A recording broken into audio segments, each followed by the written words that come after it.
Homies, welcome back to the CMS Esports League. I am Travis with Travis Shimel. You did Joe here by my side by the absolutely wonderful cute noob. Q, how you doing? Hello, I am so excited to be here with you. Absolutely huge fan, as everyone who's probably watching us at home. And I'm super excited to not only cast some Valorant, but hey, even some Smash. Oh, yeah, it should be an absolutely wonderful time, like you're saying. But just before we get into all the games that we have for today, right? But like you mentioned, this right here is the CMS Esports League 2. What we'll be doing throughout today and for the next couple of weeks will be pretty simple. We went through a roster of different colleges and schools and highlighting as many players as teams as possible as they run through a gauntlet of a couple different games. The best of ones, the Valorant, and also BO3 crew battles for Super Smash Bros. Ultimate. Should be pretty simple, pretty easy. We'll be looking to shuffle through a couple of games throughout our day. But today is, of course, our preseason, of course. So just to put a highlight on as many teams as possible and what you'll be seeing for the next couple of weeks with, hopefully with us by your side. Ain't that right? Yeah, it's going to be so great. Like you mentioned, high school teams. These are all high school teams. They're kind of getting into the swing of things. They're learning Valorant and strategizing, the important thing about team composition. And I'm excited because just like these players, I'm also going to get to know Smash, and I'm also going to get to know the nuances and get to know how to play it so that I could beat up all my friends IRL, hopefully. I'm sure that some of them are pretty professional, but... yeah, like they're gonna come over and we're gonna play Smash. Okay, yeah. I was like, man, you're just gonna go on fighting people. That's not. No. We don't do that. Well, so I technically do. I do jujitsu IRL. I forgot about that. Yeah. You're super tough. I'm terrifying currently. Don't be. I'm nice. I only fight when I have to, so don't worry. All right, fine. As long as you say so, and as long as we're safe, that's okay. That's okay with me. But yeah, like I was saying, aside from all that, right, we should be getting the game just a little bit. We'll be taking you through our first couple of Valorant BO1s as we experience a couple of different lobbies that are currently going on between all these different leagues. And here we are. For our first one, is going up to Haven. Yeah, it's going to be Haven. It's Providence versus Mallard Greek, which we're super excited about. As we mentioned, these players are getting to get into the competitive groove. So what do you remember, Rav, when you got into Valorant and started playing comp? First and foremost, I am an absolute nervous wreck in comp. Oh no! So that is I don't play it often, but when I do, I remember when I started playing this game, which was, oh my god, everything's so big, and I can't hit a shot to save my life. That's one of the few things I remember having, because Valorant was actually the first trash shooter I actually ever played. I wasn't really like a CS, or a Rainbow Six guy, so I got to experience a lot of the field for it the first time, but it was really fun. And I remember being really attached to Raze because of their movement style. I was a big fan of that. Well, luckily for you, there is going to be a Raze in the lobby. But on the opposing side, we're going to be seeing a Phoenix, which I feel like Phoenix is getting a little bit more momentum with being picked, right? It's more of like we used to say, Reyna, kind of like the solo quote-unquote greedy agent, right? Because most of the leers are for them. But I feel like Phoenix is opposing, right? You can flash for your team. Your team's able to push onto site with that. So I'm really looking forward to seeing how the Phoenix works out once Providence switches to the attack. What I'm most excited about is the Astra. I love that Astra is a pick for Mallard Creek because, in my personal opinion, the combination of Astra's pull and stuns with the Raze grenades are so chef kiss. They are quite nice, exactly like you're saying, right? And I find Astra on Haven used to be the go-to pick, but going back to your point on Phoenix as well, right? Phoenix is quite fun, and the biggest point about him is because he still has his 6-point cooldown in terms of his ult. You can really look at farm orbs, get that off online really fast. You see that happen already too with them playing on the A side. Phoenix did not go up there yet, but it is quite easy for him to be able to take space and then just become essentially a drone for his entire team. Speaking of which, Mallard Creek. And then as 5 going through sewer, setting up stars so that we have all entrances in. It's going to be a 3v5 if they enter. The hot medicines tag a bunch of them as they look to walk in. It's going to cost you 1-for-1 fades traded, but they have the site. This is a well take onto the site. It's going to be a 4-on-4. But the good thing about Providence is they still have, they're both Phoenix and KO. That's a double flasher, which means that they're going to be able to slowly but surely creep onto the site. The first point of connection, yeet. That's just one though, but still 3v2 as they look to retake backwards. Sully couldn't take anything more, unfortunately. Just shots will go wide. And a good retake as Providence rushes in and takes the first round. It was a lot of swinging together, and I mean, the shots were just there. That's pretty much it. Being down to just one player from Mallard made it just that much difficult to hold on to that post plant, which now gives the upper hand to Providence. They are able to buy up better weapons. As we can see, we see some Spectres. The only player with the light shield is going to be the KO, but I mean, let's be honest, KO's supposed to be that tip of the spear. They're supposed to be the ones going in. So as long, or I should say, should be going in the retake, right? Because they are, Providence is on defense. So all they have to do is hold off angles and wait till Mallard decides to hit up a site. Yeah, they have time, essentially. They're just looking to hopefully get some of the guns out of their hands, essentially, as you do with a lot of these different bonuses. Nonetheless, so still 5v5 on the side of the creep, closer to B. Kisaragi's waiting around the corner. Life's already expended, but the first shots to go wide a little bit. The Molly will manage to get one, and the right click will not be able to connect as soon as they enter the site. They also quickly get taken out. It's just CK left. Oh, poor CK. We've all been there all too well. Just last stand. You're like, friends, what happened? And I mean, it's kind of what you expect. KO, Kisaragi, I hope I'm saying that right, was just able to just take out everyone and anything going into the B site and not even having to use so much utility. They were just like, all right, my shots are there. I feel great. And I'm just going to make sure I sustain the bond for my squad. But this is the point where things start to shift, hopefully, for the better for Mallard here. They have the better weapons. They're also working towards that cosmic divide, Astra being the one with the most ultimate points. They still need 3 more. That's going to be a little bit of something they're going to work towards here as they peek their heads over onto the C site. Nothing found as of yet, but the full buy this time for Bella Creek needs to be able to make things count. They get spotted over by Garage. They're still chilling over by C Long though. So Cass all the smoke. They need to find a palatable way to actually try to walk in. This Cass gets flashed out. So now they're thinking they have, like the road say, found no real way in. It might be the take as Providence spread out. Oh, this positioning by CK, sneaky ninja, being able to get their way into this B site. And look how many defenders are on the C. The bomb's going to get a free plant on to the A site and the quick rotations. But CK, first point of attack. Yeah, managed to find it right away, watching on flank. So with that, at least they know the flank watch is not shut down, and they'll have to be really careful in terms of how to rotate around. They're still choosing to move to the site and just trying to attack CK if they can, or it gets overpowered. So it makes it 4v4. The big ultimate's online, just one to cast to come in. Remember, they was watching and rotating over from B's connector here as well. With the rest of the time that they currently have left, it's still 3v4 Providence.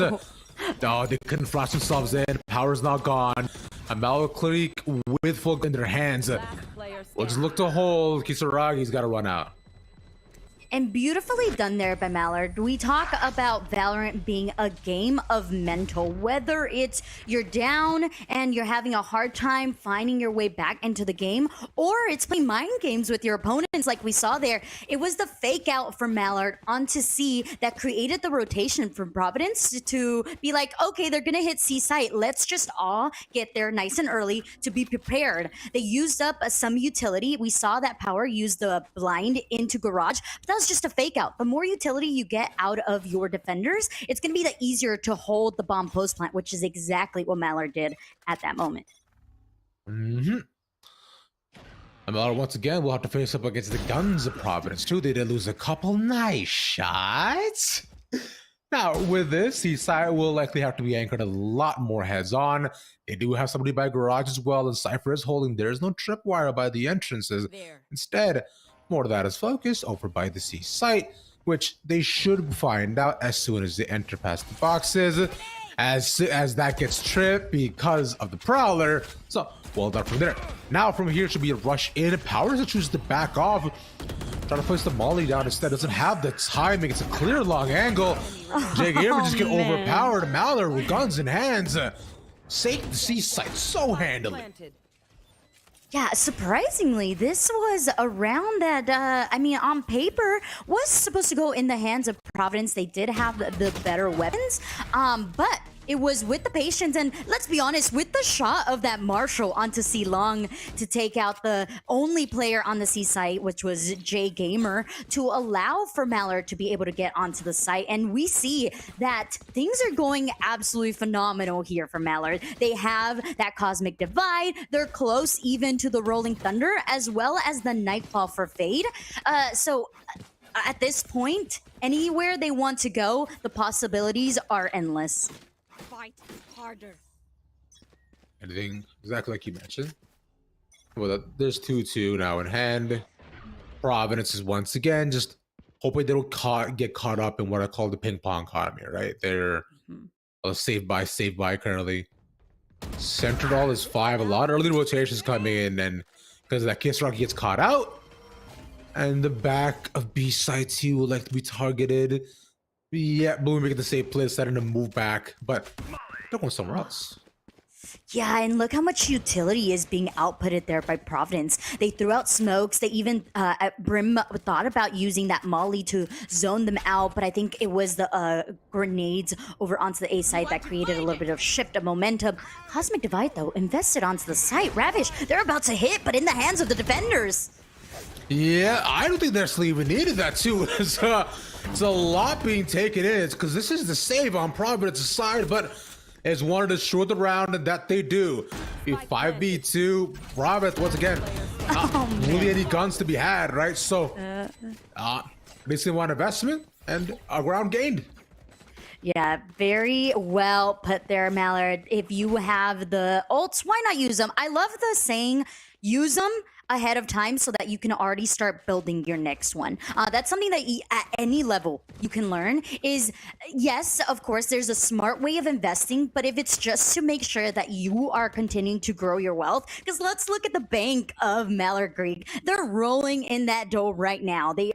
Some of them are about to max out, which is 9,000 credits, and they are gonna continue to succeed. They have 2 ultimates in the back pocket. But the one thing I'm seeing here, Ravish, for Providence is the quick rotation and the baiting. They're just taking every single bait that's thrown at them. Yeah, they get outside so quickly, right? Which you definitely don't want to do, because as a defender on Haven, space is everything to you. And as the attackers, right, you are looking to claw whatever you can back because of how large the map actually is. So if Mallard is just, because you know, hold strong for a little bit longer, then they will not necessarily be run over this quickly, unfortunately, on sites. But nonetheless, right now Spike heading towards the C site. Garage cleared open. They put the Nightfall, the match catch power, nice flash, but can't find the transfer on to anyone there. C Spike, the Spike should be planted on C with that. Oh, and just a little bit here. Providence is actually the team on attack, and Mallard Creek is on defense. We do apologize. So it's actually Providence the ones doing a great job at sustaining the site here. As I'm Providence right now. What was looking to be tough. Suddenly, they're in the lead. As Cass switch out, and good nade to just hold them off in Garage. There we go. Finds the peak as well. As it's centered on the outside. Kisaragi's stuck with just himself. And I do not know what's gonna happen. Yeah. See, it was gonna be whoever gets peaked first. Yeah, and at the point, maybe even the option of, hey, maybe I should save because my team, like you said, is in that ping pong, that kind of seesaw credits where they buy one round, but they have to buy a not so great weapons after the fact. And the one right now looking to buy that hero weapon is the Brimstone. As far as the positioning for Mallard Creek, I think we definitely need to be kind of searching for a new answer to what Providence is bringing. The problem is the rotations are too quick, and also the utility by Providence is used to the T. They're making sure that tripwires are eliminated before they assert themselves onto site, which is what's giving them that first blood. So the patience right now by Mallard seems to be working just fine. Stands for debating over towards seats. Down, there's a roller there on site, the pot through garage. It's so good by Providence. Immediate setup, execution in, and a clear outside to get them another solid plant. Looking down by garage, looking to move through. Second but taken out. Now there's one more person once again, Soragi, the same position he was in previously. And Bloomy managed to catch one, but Trevor does not work out. Can his Rocky find anything with this stinger? A pop flash in, but caught, and that should be it.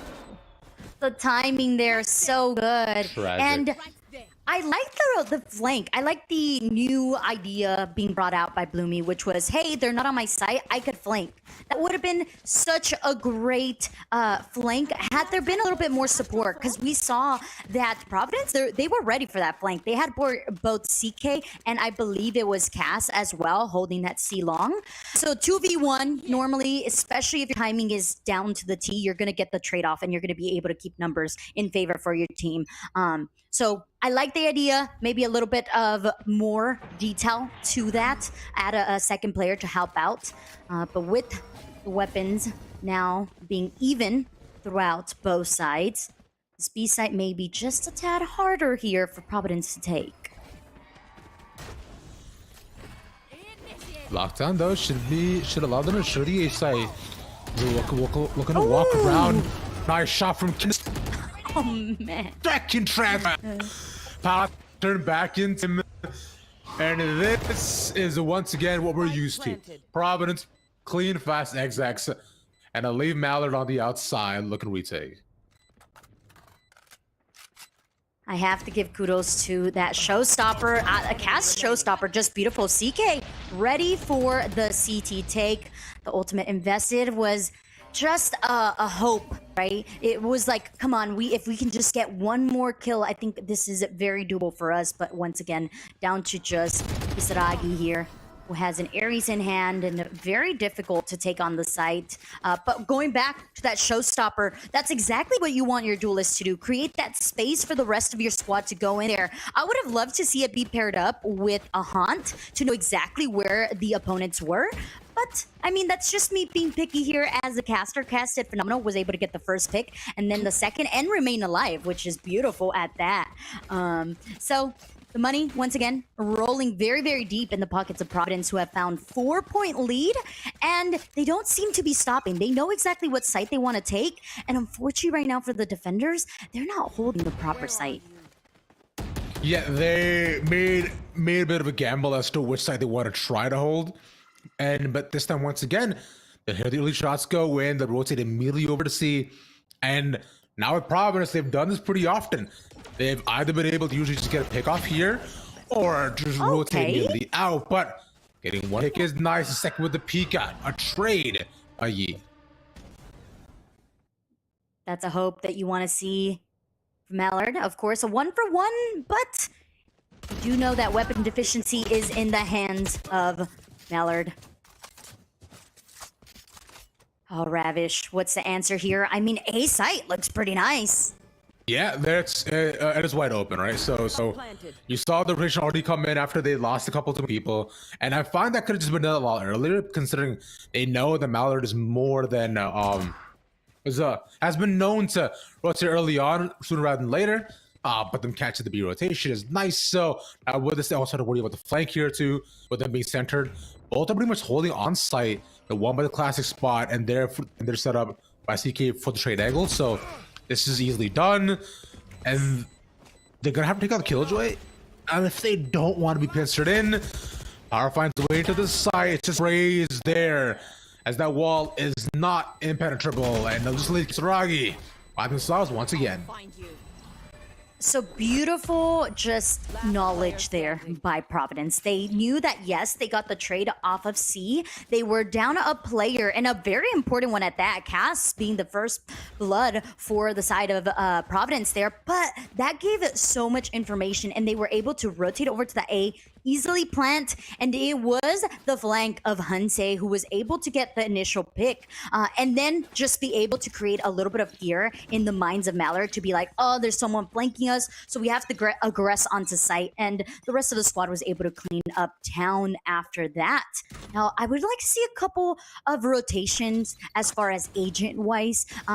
Yes, Cypher's doing a phenomenal job when they're able to stay safe here, and which we are seeing right now. But I would still like to keep some sort of anchor over onto the A site as we see the rotation coming in here from Providence. They know that Mallard likes to rotate very, very quickly. So they said, all right, make a couple noise, make a couple footsteps over there, and then we can get the site for free. Yeah, and that's been pretty consistent with their overall attack pattern so far. About this time, though, I find because of how fast they rotate, that just makes it already here exactly. As it looks to enter in, right, you've already reached the wall, so going all the way back here, it might be tougher. As they just walk in past the smoke, zero fear, 1 for 1. Second round towards the back of the side, they're popping into the smoke 1 by 1. No. Oh, and I'm for it. Yeah, that was Yeet. Yeet is definitely yeeting lots of heads, by the way. The name is Yeet Enjoyer. I could see why that name is there. But, Ravish, I think we have some Smash coming through, potentially, possibly. That's also, yeah, that game was going on the side. I believe I saw it was a Steve happen. So just to explain you a small bit, Steve is broken. He's very good. Oh, Have you ever played Minecraft? No, I don't play Minecraft.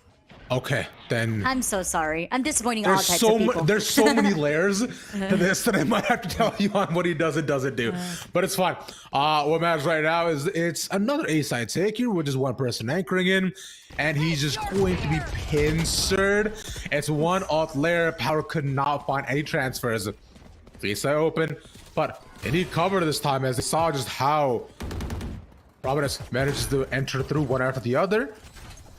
What they found just yet, though. Oh, operator in the hands of Cass.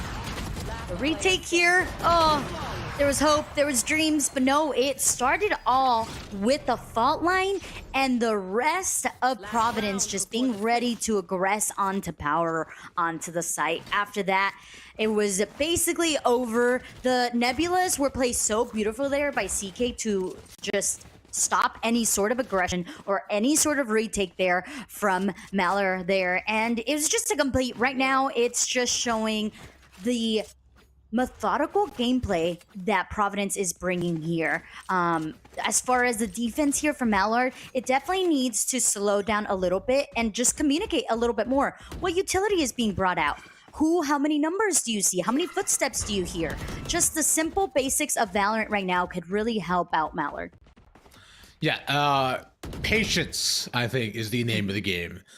For mainly the defensive side, as a 10-2 is not ideal, but it does seem to be currently on the horizon.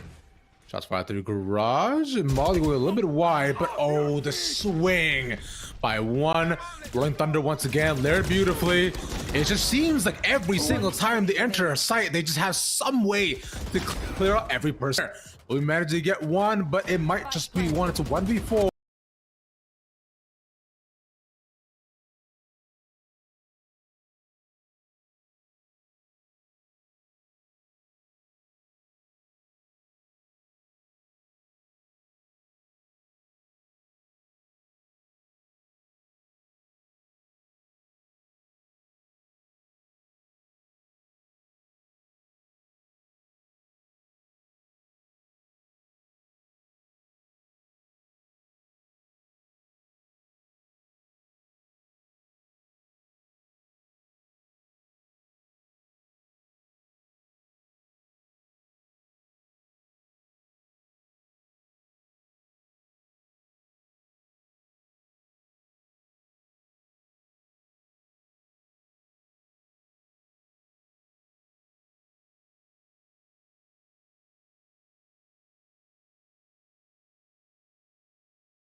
Peru. So make that 11 here as Providence is looking to just end this map nice and early. They're ready to take a nap, maybe even lunch. I don't know. What do people eat at this time, Rab? It's 5 o'clock, so dinner. Oh, okay. Where I am. That makes sense to me. It's 5:30, so not too bad. I would say, well, I've got my Clementine, so I'm out of the way. We'll look to see what Providence and Mallard Clique do as of right now. Sledging their way towards C. Brizzo at a clean open angle, sees the shoulder of one. But they pop one after the other. No flashes here. Dry peeking back. And has a fault line as well to try to follow them in. Nobody's walking toward him, and he's holding the angle. Oh, I like this call here by Mallard Creek. They have to rotate. I think they potentially just saw one, and that was enough to send them running and scurrying their way over onto the 8. But we talked about the quick rotation from Providence. Talk about the quick rotation off the Deco here for Providence as well. One taken. More clique. Maybe have the better go. It's all the rotation out. There's one person on flank watch. There's a Killjoy looking to watch it. Hunsei, that's one. That's Spike. But he reposition, goes back down. Oh, another beautiful ready position. The second taken. Oh my. One after the other. There's no flash, no setup, no corners cleared. And now they're getting just boxed. Outside of Mallard Clique, nowhere else to go. Brizzo finally finds his. That's match point.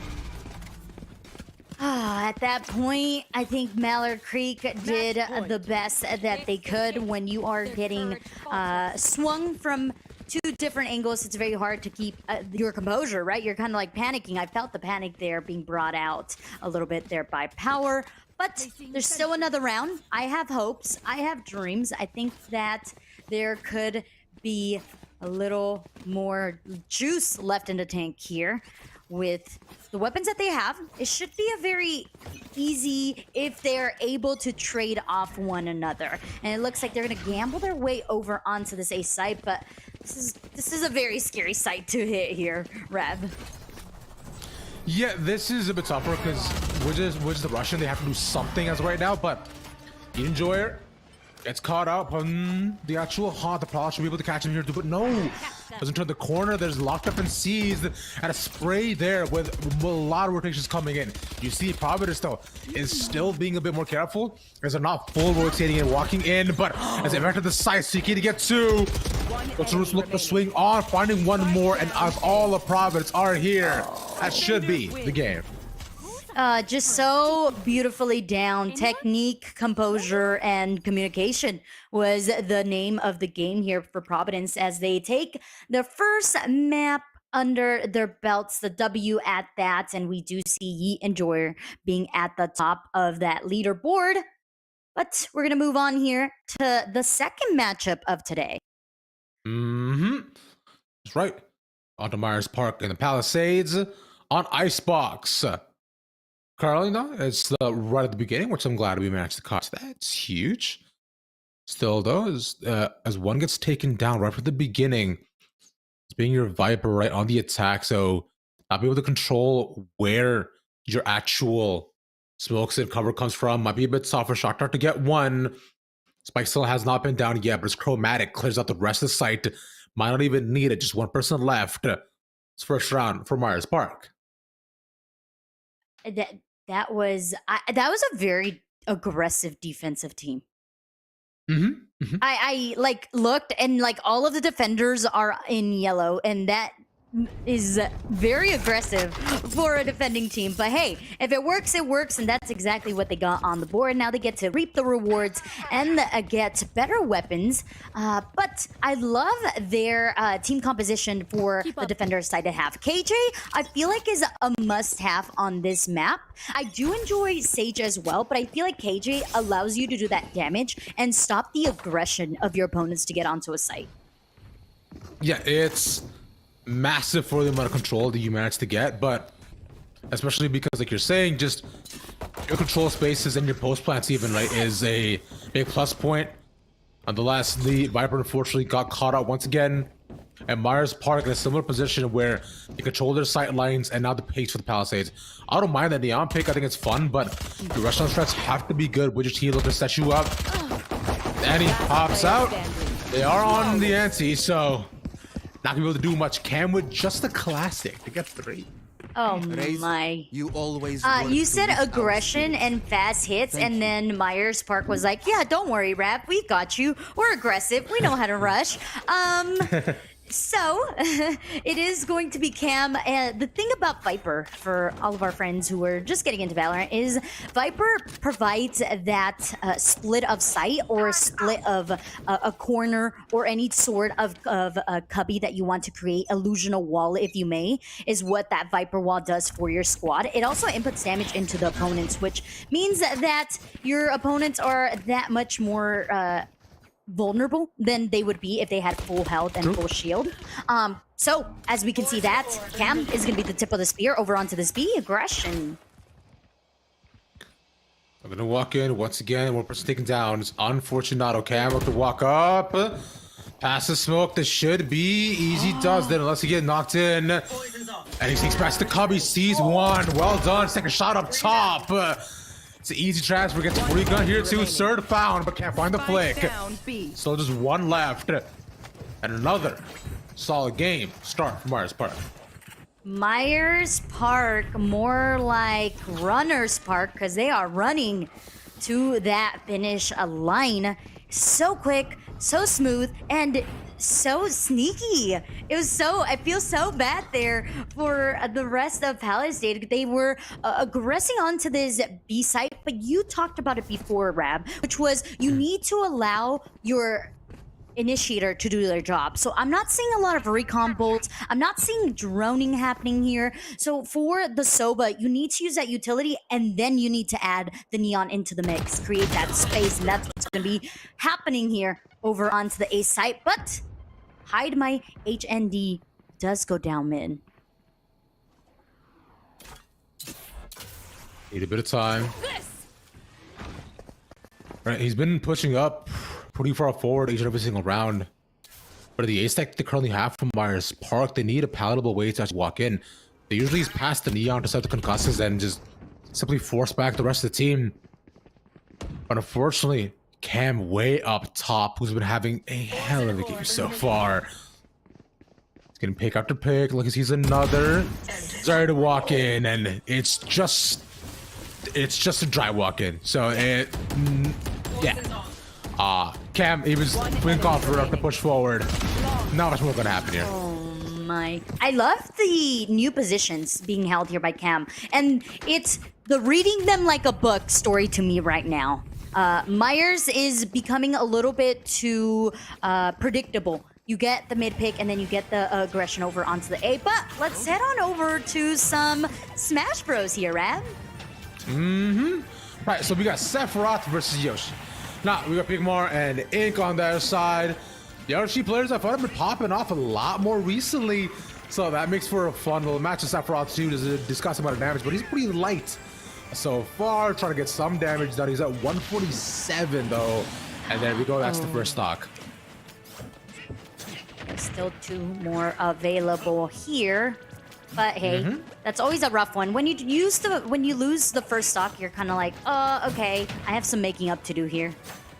True, yeah, they are at 2-2, right? So should be decently evenly put. So far, Sephiroth finds damage. Huge charge up, gets the stun. Easy does it. Kills from his 90 as well, right from the middle of the stage. We're on FD2, so you're not gonna go too far, but. Come here. Try to see if they close out the actual game. Doesn't take much damage. Previous stock here. Instantly lights. Let's go back on his feet as this is Myers Park versus Palisades. Cool. So they have a Valorant team and they have a Smash Bros team, which is really cool. I wish I could play games in high school. I don't remember anyone encouraging me to play games in high school, so. Which is fair. I mean, I came from a South Asian family, so games were not a thing that was necessarily put forward. But man. Sephiroth Fine box to the edge of the sword. And good for a start. Yeah, that looked nice, quick, and easy. I'm sure when I play Smash, it doesn't look that way. Maybe a little bit more when I play Valorant, but Smash, absolutely not. I'll get there though. I said it. I'm gonna learn a thing or two from these games here. I believe in you. Nonetheless, back on Palisades, who are now 5-0, right? So another hot start. Three people just left on towards the B site. They're all just packed in green. They could just smoke in with the darts, try to find one, but it'll be just slow walks towards it. And that'll leave them in a position where there's, once again, no way for them to get in. And they're all boxed up. I'm so surprised there. Myers Park had the two initial picks there, but then they didn't aggress onto the site. So I mean, it's the point of indecisiveness there where you're not feeling yourself. So let's check out here if Myers and Palisade on Smash Bros feel themselves maybe a little bit better. Yeah, this is what's get back to the crew battle, right? So I believe Bigman would have been the first to go up. It's Sephiroth v Sephiroth once again. Palisade sides. Oh, couldn't find the recovery, didn't DI enough. Absolutely tragic. So DI is the directional input. That's what matters a lot whenever you're looking to recover from going off stage. And on a stage like PS2, trying to find early DIs for when you're just falling off completely is really important so you don't get taken out that early on. Got it. Okay. I'm learning here. There's a lot. I know a lot of shielding. There's a lot of shielding going on here. That's true. That's true. That is correct. Yeah. Shielding is of course just a good, nice little neutral input whenever you want to reset between your hits.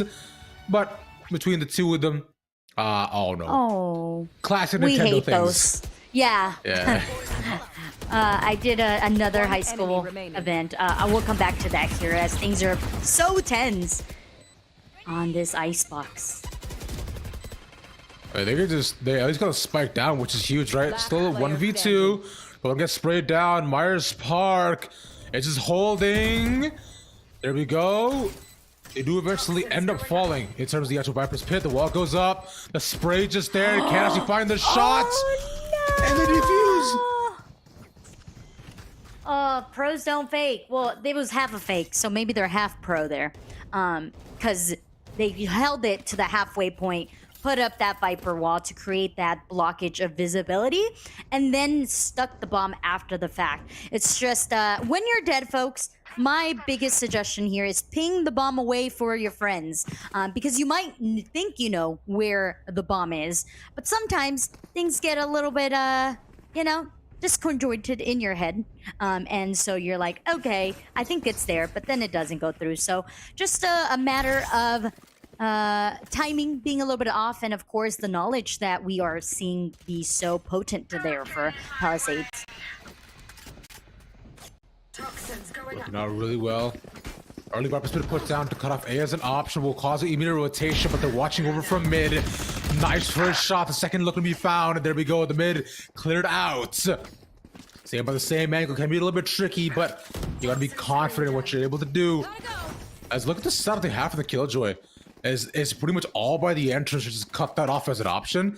So instead they'll be smarter by they go through B, but there is Honey, watches the cross, peeks forward, and one more taken. It's just a rough go they're having. It really is. They're gonna progress onto this A site where the Viper's Pit is. Oh, One enemy remaining. Oh, Spike down almost A. 3 for a cam. They were almost all inside the Viper's Pit. Making it 2v1. Honey's watching the entrance. They have the spike in their hand still. I do not know what Myers Park is after this, though. 30 seconds left. I mean, you have 30 seconds. You have to hit the site. You have to plant the bomb.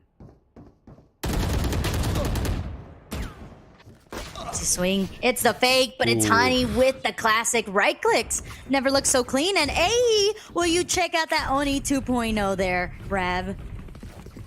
That is gorgeous, and I cannot wait for that. I can't wait for that to tear a hole in my wallet later on today. Thanks. Agreed. Please take my money. Oh, so quickly. But yeah, it's an 8-0 start, man. The Palisades are doing very well. But if you look on this top of the crew battle here, once again, we're back to a 2-stock situation.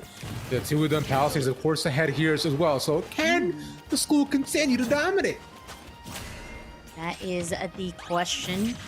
It's damage built, the concuss, and then you just eliminate them nice and easy and to the point, and you make it back to a 2-2. I mean, you could, right? Because he is edge guarding you as of right now. Looking to hold him off. Nice. But carry you through as well. Finds the timing. An easy knockdown as well to get the dunk on top of him, but he'll give up his own life for it. So a reset for a reset, which is a little bit interesting, but at least makes it closer, I guess. Maybe it's like the gentleman's agreement. We're gonna fight at 1 stock each. That way it'll show who the best is at this moment. Right, makes it a lot more fun. Higher stakes are always more interesting. What's really annoying about Sephiroth though is because whenever you play any sword characters, there is a certain hitbox that you want to try to reach, like right near the tip of the sword, where it hits. Usually when you're getting off the most damage. And that explosion as well works beautifully as an edge guard too. Player standing. Oh man, well, beautifully is exactly what Palisades is doing, but Myers seems to have found an answer to the problem, being able to not only keep player advantage up, but also plant the bomb. Yeah, that was the biggest criticism we have of them previously, as he just couldn't enter the site successfully. They definitely know where Cam is. Viper's pit spit out, finds the first, can't find the second. Unfortunately, it would be Myers Park at the first round of the board. The first point is always the hardest, believe it or not, because True. it's getting that confidence back, especially after such a streak that your opponents go on. It's the mental, it's the second guessing yourself as a player, it's the things quite not going your way, but being able to not only give your whole team that morality of yes, we got the bomb down, yes, we got the numbers, and we were able to save up some weapons. That is golden. So here is going to be the second chance for them to do that once again. First, it's going to get onto the site and get past Cam, who has been such a thorn at their side. Yep, exactly that. And it'll be 5-stack too. Once again on the A side, we'll see if Cam, unfortunately, upwards angle, they finally redeem well. So that being taken now, it makes that much tougher. They have the wall for the clear plant here too. On the Palisades, gotta look to play a retake, but instead, maybe if Sova can find more, it's 3v3. On my hand, look to walk around, showstopper only managed to get one. Transfer not found, you can't wall bang from down there. There's just Jelly left. Okay, not the worst. Hear me out. There's some shock bolts in the back pocket. And has not been spotted just quite yet. Oh, okay. Maybe with that sound now has indeed been spotted. Yeah, this is I mean, he doesn't have the spike either, so he can't actually wallbang that box. It almost gave him a 2v1, but well done. Palisades continuing their lead. That was very doable. The situation that you want to take there, for everyone watching at home, is a 1v1, right? And it was done correctly. Unfortunately, the second spray control wasn't quite there. And it just came down to Chromatics having that perfect crosshair placement and knowing exactly the timing of what Jelly was going to do. Also, the fact that Hani did get a couple of hits on Jelly as well. But Jelly did perfectly there. Was looking for those 1v1s. Unfortunately, it did not go that way when you're going up against two players. But weapons are still available to the hands of Myers, who are hitting this B site, and Cam is out of the equation. Yeah, there's a Bunzo. Unfortunately, like you're saying, nice flash, a bit up down below, but it'll still allow at least for one for the trade. Onto Vel, 3v3. Walking again by Yellow, but all of Virtual High School is not here. Oh, okay. Mental warfare happening here. The rotation, but not of the spike. And this is what makes me so nervous, Rav. When the spike is left alone, so much could go wrong. Like acting like that, because if Chromatic had actually peeked mid first, then that's a drop, and then you're pretty much left stranded by yourselves. There's a lure, but it's you, Chromatic. That's for a shot. The second with the transfer peek to the cubby. By cylinder hands, but cannot run away. Oh man, this is Last so round in the half. quick, so smooth here, almost like a surgeon performing their 1,000 surgery. I don't know why I said 1,000. It just popped into my head. 10 times 10, you know, easy. Yeah. Math, quick math. I don't know if that's actually quick math, but there's so many ultimates in the hands of Myers, so potential is there. Also, they are able to, at least 3 of them are able to buy full weaponry, which is going to be super helpful, especially being that Tauntaun has the Blade Storm and could potentially bring that out, create some space for the squad. This A site is going to be it. Again, with the same stack, right? It's pretty much just a similar Galbo stack that we see pretty much, we see pretty often. Looking once again, sees one. Oh, finds initial saws. Allure couldn't get him. And because there's no flank watcher either, was the Sova popping out the backside. Now completely cleared out. And the rest of the Mars Park are stuck in the middle, looking to find one more. Cam with his first. And there's 2 players detained. All you gotta do is just get them. No, You're 9 for no. 1. Hani with a second. It's the Switching adaptability there for Palisades here for me, which was, okay, our Viper keeps getting picked off A first, so let's keep Cam alive for the time being. Let's rotate them over to B and then have them flank. And that use of the lockdown was just immaculate. So going over into the attack, Palisades has so much wiggle room to be able to create any type of mistake. But of course, as a team who does have the lead, they probably don't want that to happen. They're probably like, yeah, it's time for us to go get dinner. Rab said it's 5 for him. Qnoob is about her lunchtime, so we're gonna make things nice and quick. Yeah, might be mine as well. It's it's a new at 6 o'clock, and I don't know about you, but it's actually, you know what? I can't remember the last time I've had lunch, bro. I only eat 2 meals a day. What? Like so, yeah. It's easy. It's efficient. But I can talk about more of my dietary restrictions afterwards. As 2 down below, first pistol taken on top of the Molly. There will be nowhere more to go, but it's still just, it's not a bad start. He takes a fall damage. Spike should not go down. Quick plant, efficient plant. 4v3, make that a 3v3 as Yikes Annie said, no, cute noob. We're gonna add 1 more to our KDA here, and it's a very doable situation here, Rav. Both of the players on the attacking side are very low on health. Mm-hmm. Take a bit of time, but oh, wait, this round they managed to get, but they have to do it sooner rather than later. Chromatic. Last player standing. Past the wall. It'll just be a defuse. It's not set up for them either. Snake bites. They have to delay up top. Oh my goodness! On the rope, he gets the clutch. Match Lineups are important, kids. Lineups are important. If you haven't already started practicing them, Cam's showing you the perfect reason why you need to be working on the lineups. They not only keep you safe as a player, but it buys so much time. And that's really all you got to do as attackers, is plant the bomb and play off time. Of course, people love to get kills to add to their KDA, but really it's about the bomb going off, period. Yeah. By the way, this is Piranha Plant versus Dodger going on your sides here as well. Piranha Plant is a very unorthodox pick. You don't see it very often, but he is dealing with Bowser's case. He's already up 2 stocks, and LSA's look to be up 1 in this game. But this is BO1, and there's just 1 person left. Well, you said 1 person left here, and there's 1 person left here for Myers Park. That being the Neon. They go fast, in case you were wondering. But can they go fast enough to defuse the bomb and eliminate 4 opponents? Make that 3. As Zayler able to find 1. It might be able to actually. Oh, Attackers win. Oh no. that's how that ends on Fort.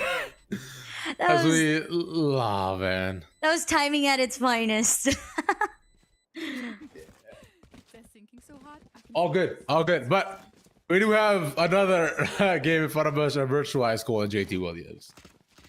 Yeah, JT Williams in virtual high school. Again, this is a preseason, so you're gonna see teams kind of just creating the bond. Right now, you see a little bit of disconnection from some of the teams that are having a difficult time. But for the teams that are performing quite well, I think that even though they are performing quite well, there needs to be a continuous growth. Sometimes with Valorant players, you're complacent where you're at. Oh, unfortunate timing. I hear I'm talking about complacent and unfortunate. There you have it. Yeah. Yeah, it'll be a 5v4. But with just two virtual literacies watching over by door, they have the crossfire angle set up between the two of them. So I want JT Williams to look to enter in. Yeah, past the util's gonna be tough, but the flash was actually on them here too, so they could not find both the members watching. Wait, that's a JT vandal. Williams, is there a bonus? That is no, it's a guardian. That is a guardian, yeah. Yeah. Let's close it off, it's fine. That's a very aggressive weapon choice. I mean, yes, you won the first round, but you go up and buy a Guardian, and now you have it in the hands of your opponents. That's why people don't decide to buy up that aggressively the second round, because things could just flip in a matter of seconds for you. And yes, the bomb is rotating over onto the A, but you can see the rotation of JT Williams as well, heading over to that B site. And little but not least, it's going to be Tracker with the first point of contact. Sees it. Oh, finally gets a wall bang on them. Well done from there. That's the biggest points of your Guardian, right? Just all you can do. It's 9 seconds left. He has to somehow plant. Can't do so. JT Williams gets thrifty. Oh, wow. Yep. Just a learning curve there, or a learning lesson, I should say, better for everybody, including myself. Sometimes I'm like, oh, I'm doing so good. I can buy a Vandal second round. There's no way they'll take it away from me. And then my teammate's like, who gave them the Vandal? And I'm like, not me. Wasn't me. Couldn't be me. Absolutely not. So here you have it. Now that JT Williams is able to buy up, they're thinking and they're strategizing in their head, and the thought process here is we're gonna bonus because we did pretty good last round. We have a Guardian, hey, even a Vandal in our squad, but our opponents have nothing. Yeah, it's tough because, like you're saying, because of the investments, it should just be a round given over to JT. They put out, they reach util to hold them off by anything, just kind of trying to guess and deny the orb if they could, but already taken so early. Hates Nate. Well, moves in. That's two of them just pop over by the entrance. As a turret finally should be taken out to remove the flank watch. There we go. They're now locked in B main. Oh, those paint shells were good too, doing some damage, and then just needing to be patient. Haste Nate. I don't know about that name. I think I'm gonna need a name swap after this. Maybe so. But it'll just be Jewel left, and there we go. Yeah, it'll be 2v1. Take it. And that was actually gonna happen because of just the eco situation, right? So you can't do much from there. But now, well, things should get better. They have. I was looking at the possible Odin, but not gonna happen. Unfortunato. Nonetheless, JT Williams fighting up against full Vandals on virtual side as a posture towards A.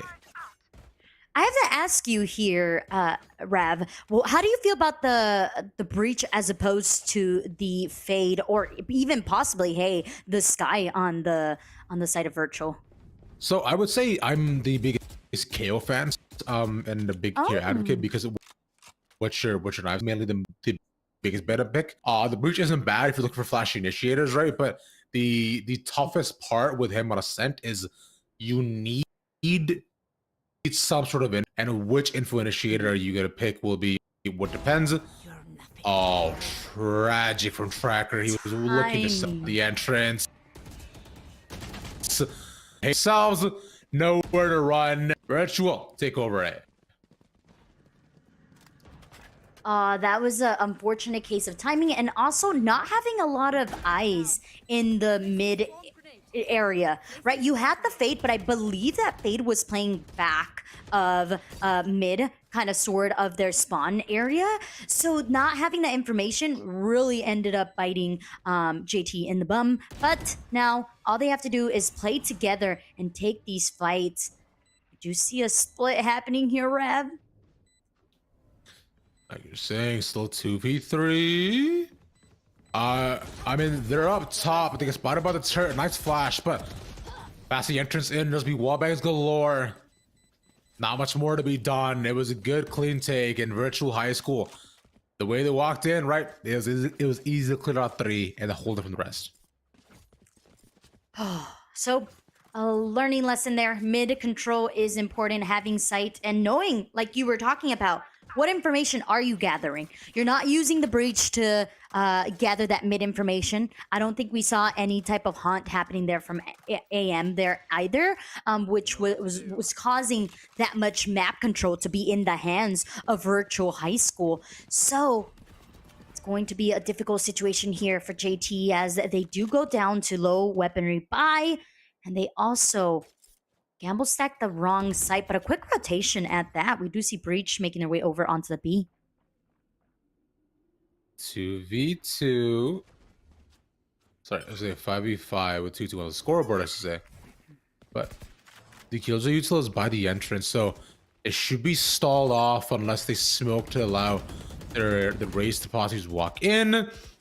There's the Yoma smoke to put them over by the entrance, but right from there, they'll just walk it past the Lear. There's the Killjoy util we're hoping for on Speedway, but it only took them for a couple of seconds. Just damage put down, managed to get one. As us JT Williams pop in, nice flash, but we find the rest. Now it'll be the Reyna to frag out. So 3v3, they're on the site. Spike should go down any second now. One enemy remaining. Oh man, Might not even need to. Rogue.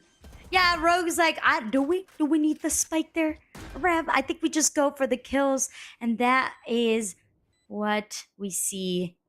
Sheep here thinking about kills, thinking about getting their way onto the side, blinds away, but it's the crossfire there by Krager, who's able to eliminate the last standing for JT. I love the microwave setup there by Mass. Absolutely phenomenal. I think that again, we need that information for JT. I'm not seeing that information gathering as much. They knew that most of the bodies were over towards that B site, but even at that, I don't think I'm seeing any sort of lurk, any sort of aggressive play coming out from JT in the opposite direction, or even just a quick rotation either. So just a little bit more communication there. Silver lighting is going to be the fact that they do have 2 ultimates, one of them being the showstopper. And it comes down to play right and early. Yeah, first initial stop though. Gladiator was so far in, which I'm not too sure why, but it'll still leave them. Look at past mid here as of right now, virtual high school. It'll be 2 by the end of it. The Empress from Reyna, once again, Eagle Rogue, doing so much work to equalize the odds. Got a lot of time here as well as it rotate off of A. And B side should be next. Unfortunate thing for JT Williams is they don't have any of that KJ utility available. So the site's going to be an easy take, if at that. Kaker in a very aggressive positioning. Watch the flank, move the rotate over. That's one. He doesn't have to swing on necessarily, but Slum Mans take 2. Does their job. Just tracker left. Planted. When they'll have to look to clear every corner carefully. They have the ultimate here as well. But with no flash on their side, hoping that they can just walk through the doors. There's one person there, clears it. Nice. What's gonna cost? But Eagle Imposter there for the trade. Imposter? That's no imposter. That's the perfect Brimmy with the stimmy. Did you know Brimstone's a dad? I did not. I had no idea. Wow. Fun fact, Brimstone's a dad. I'm just kidding. I don't That's know. pretty cool. But he does have dad vibes. You believed it, so I guess yeah. he does. I mean, yeah, I'm not really caught up on my Valorant lore, so yeah, you know, I would definitely believe you for sure. But yeah, interesting timeout taken by Virtual High School. They just won the round, so they're doing fine. I guess they just need to just see we'll see what the options they got going on as we see a little pip up of the next Smash game going on Ooh. between Diddy and Kirby. Oh, is this why does this look like Stardew Valley? Is this a Stardew Valley map? That is not the Stardew Valley map. No. Oh, it looks like Stardew That is Valley. okay. No, it is a similar type of game, right? But this is the Animal Crossing map. Okay. That's why they Yeah, look yeah. alike. Okay. Yeah, Makes yeah. sense. Also, I know I did a little bit of research here. You're gonna be proud of me, Rav. I know Kirby is one of the top choices for beginners to play. That is true. They just down B consistently, so that is very fair. Yeah. And Kirby's pretty fun. It's what's cool about Kirby in this game as well is that even if you don't necessarily know a ton about the actual character, there's a lot of options and high skill oppression here too. So which is why Smash Ultimate is a pretty fun game. I love it. Yeah. Will you host a Smash Bros day for all of us casters? No, that sounds awful. Firstly, Oh, because okay. because I know all the casters are gonna get really mad, and I don't want that. Everybody gets so okay, that makes competitive, sense. and I That's just true. vibe when I play games. That's the thing. You're right. Yeah. Well, competitive is the thing for Virtual High School. As we can see, they are not stopping on that gas pedal. W key for Kager here, who has all types of map control. Yep, that's just two easy spray transfers for himself. With a save for JT Williams, and they catch 4 by the end of it for Eagle. Cajun, whatever. But still continue the streak that Virtual High School has. I have to say, I would like to see a new setup here by JT Williams. I think having the KJB is definitely a staple to holding down the site, but we're seeing that Virtual has adapted. Virtual said, we don't need to take any damage from those mollies. We don't need to take any damage from that turret. Let's just head on over onto the A site where they are having a difficult time holding. Why? Not only because of the aggression here, as we can see already happening from Haste Nate. Yeah. But also, Sees my. one. I mean, he was a little bit too close. Someone managed to get out. I have no smoke at the entrance. It's still looking to set the paranoia, and now walking out. Nightfall there. Should be able to catch just 2 where they're on site as they exit out. The breach is also there as well to possibly find a sort of flash for the setup, but instead they play far back and they play retake. And with that plant, Jewel is going to be able to get that lockdown. And I believe it's going to be a lockdown in the hands of Mass to clear out the whole site, which is really good here for JT Williams. Now that will pop in though, but it's just a tap on the spike. Nice double taken. B main cleared out. It's just Eagle Rogue left. No Leers at all. Cannot delay any longer. No more Utah left with Killjoy here. So it'll be defused and finally round for JT. That was beautiful. That was a beautiful timing there and a beautiful hold on to the A main. Sometimes what ends up happening is people are a little bit too hasty or they get overly zealous. So kudos there to JT Williams for not being so blood hungry and trying to go for those eliminations just quite yet. They just knew that the defusal was going to pay off and they just needed to hold off. So beautifully done there. They are able to get 3. So they traded off 1 ultimate for another 3 more being available in their hands, but you're going to have to wait to see how the KAJ Ultimate on Virtual High School side ends up going. Yeah, as we the second game going on is right now between the school that we're seeing currently. Locked out of their own side. One spotted by Spawn, but the C's though dropped a little bit early on. Unexpected, nonetheless. Finding the info with the flash, as there are 2 more members left for GT Williams. And with that, they'll make it no members left. Oh, I thought Eagle Cajun might be able to get the final transfer. See, it's just sheep there, but not some more options for the sheep to go anywhere. Sheep will have to consider the options, which are save or try to at least do some economic damage here to your opponents, which is what seems to be going through the mind here of sheep. But virtual high school, just so good, so patient. The crossfires are there, and the tip of the entrance for that round was that KJ lockdown. They waited till the timer went down. They knew that JT Williams had to get off of the site, and then they allowed for both the Fade and the Reyna to create that space for them. And there's nothing like having your Fade and Reyna both be at the top of the leaderboard. That means they are doing their job to the T and are making sure that the rounds are going in your favor. Though, now, things are going to be just that much scarier because you have the Rolling Thunder, and you also have that Nightfall that you have to be worried about when you get onto the site here for JT Williams. Or, yeah, Virtual High School, sorry. Yeah. But again, we're looking on just one caught out. A similar spot towards the entrance here, and so it's just opening fire that they're doing. Just dry walking into the site and seeing whatever fights they can find and take from there. The later with just 2 members on the side of JT, who I think should be looking to save. Yeah, right call. Good call. It's a 2v5. Your economy, not the greatest, and you want to give your team a fighting chance for the upcoming. You have a lot of ultimates, and you have a good fighting chance. You just have to remain.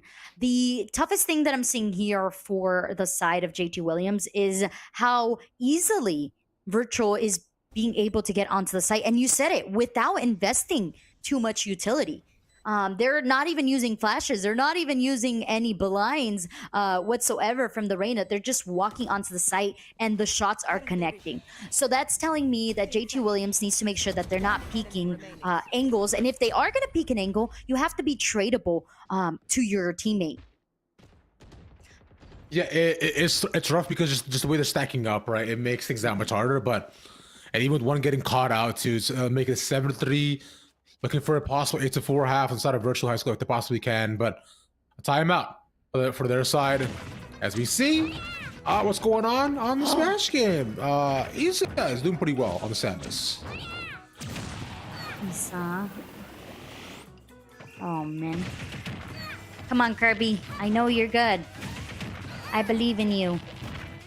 There's hope, there's dreams.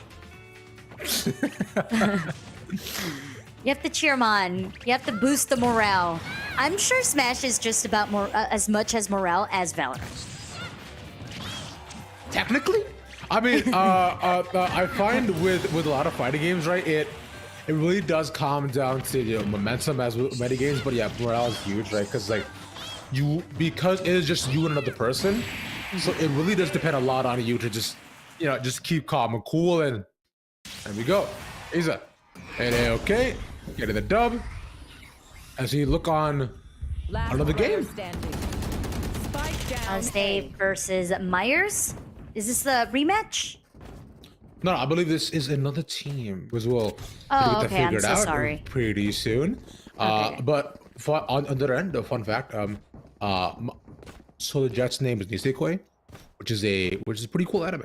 I don't know if you've seen it, but it is a classic rom-com. There we are back on JT Williams at Virtual High School. Okay, I'm gonna have to look into that. I am pretty basic. Actually, I'm going through the Naruto Nice. anime right now. I hate it. Me and Netflix, we have a love-hate relationship because they took it away and then they brought it back. And I was like, yo, come on, you can't be doing this to my heart. Where am I supposed to watch it? So I'm sure there's tons of websites I could watch it on, but...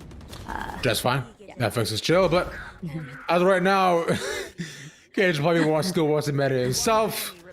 Easy to take in as JT Williams just get overpowered. There's a back at the site. One person left being Mass. And they're also now once again looking to walk through mid. Similar position, nice angle. Still 4 people though. So close.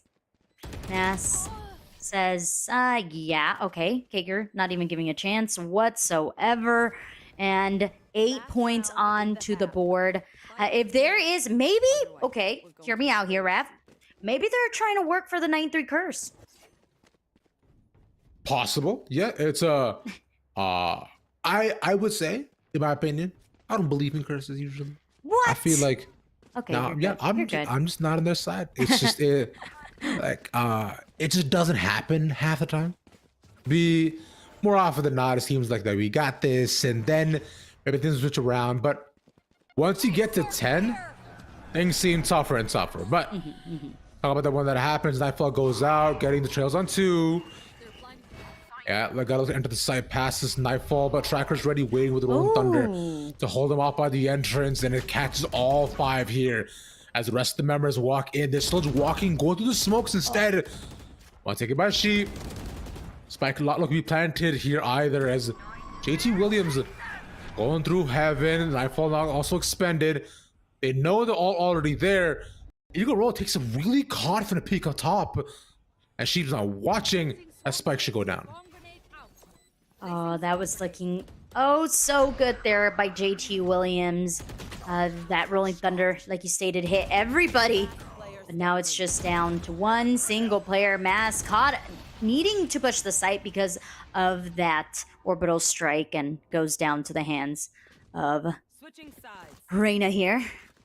Rogue, just being an absolute rogue. Okay, I want to know the reason, because I mean, if you ask FaZe Clan, well, I should say like the OG FaZe Clan, they will say that the 9-3 curse is real. It's happened to them quite often.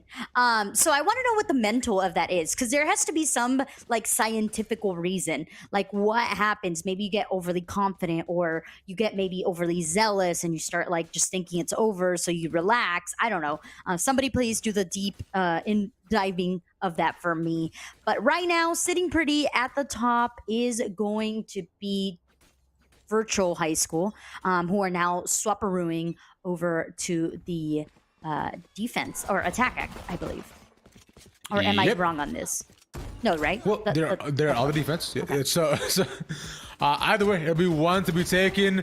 There's another by one. Unfortunately, can't get any there, but it's held off by the entrance once again. The Molly put out Rico Imposter, and so that'll force a rotation on the rest of JT. Oh, Rogue. On 4. Yeah. Those shots not quite connecting. Ooh, pretty skin. I have ADHD, so every time I see a skin, I'm like, ooh, which one's that one? Yes, I want it. Take my money, right? This should at least be one of the first gold pistol rounds for JT Williams, finally getting some sub of control in quite some time. And a pistol is a great way to start, especially with you managing to actually capitalize on your bonus, if anything. As they look to get the spike planted, and this is also one of the reasons why these 9-3 rounds may end up happening, right? Because pistol sometimes doesn't go their way, team doesn't tap fast enough to the other side, and a quick rush strat will at least allow 2 rounds to go in favor of the other side. That makes so much sense. I wish you could explain that to my teammates in ranked. Ranked people are just built diff. I'm gonna be real. They're just different mental. It's okay. We appreciate you all who queue rank. We love Valorant. We want to keep it going. But very great job. I want to talk about the team composition here, specifically for JT Williams. It's, in my opinion, a more aggressive. You have a double initiator, and then you have your Omen and your Raze. Your Raze is supposed to double satchel onto the site, clear corners with the boombot, throw the paint shells in case things get a little bit too hairy, or just even throw the paint shells just to clear out corners for your squad. So we did see that aggression coming out here for the first round. Now the second, it's going to be backed up with a little bit more confidence with the Spectres in the back pocket. They're going to search around and see what's going on onto this A site. 4 by the entrance, so playing 4-1 split, watching 1 by mid. As all the kills are set up, is over by B, so double satchel in. Nice first in the entry. Works out for Virtual High School. They're winning up against Spectres with just classics. At least Mass finds 1 by mid. It's a good start, but there's still 2 left.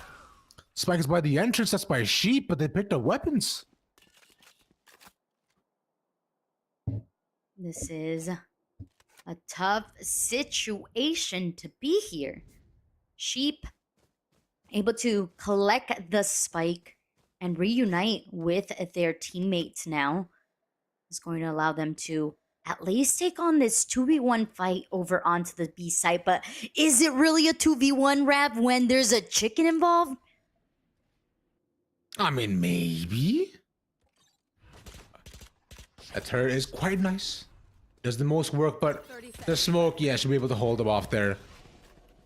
Smoke also put on their side too. A little bit early activation on the Killjoy util. Thinking they might have actually rotated. They hear the footsteps. Instead of coming by a mid, Ichigo Kagel is here. Catch him off guard. Didn't have the guns outside. Right click.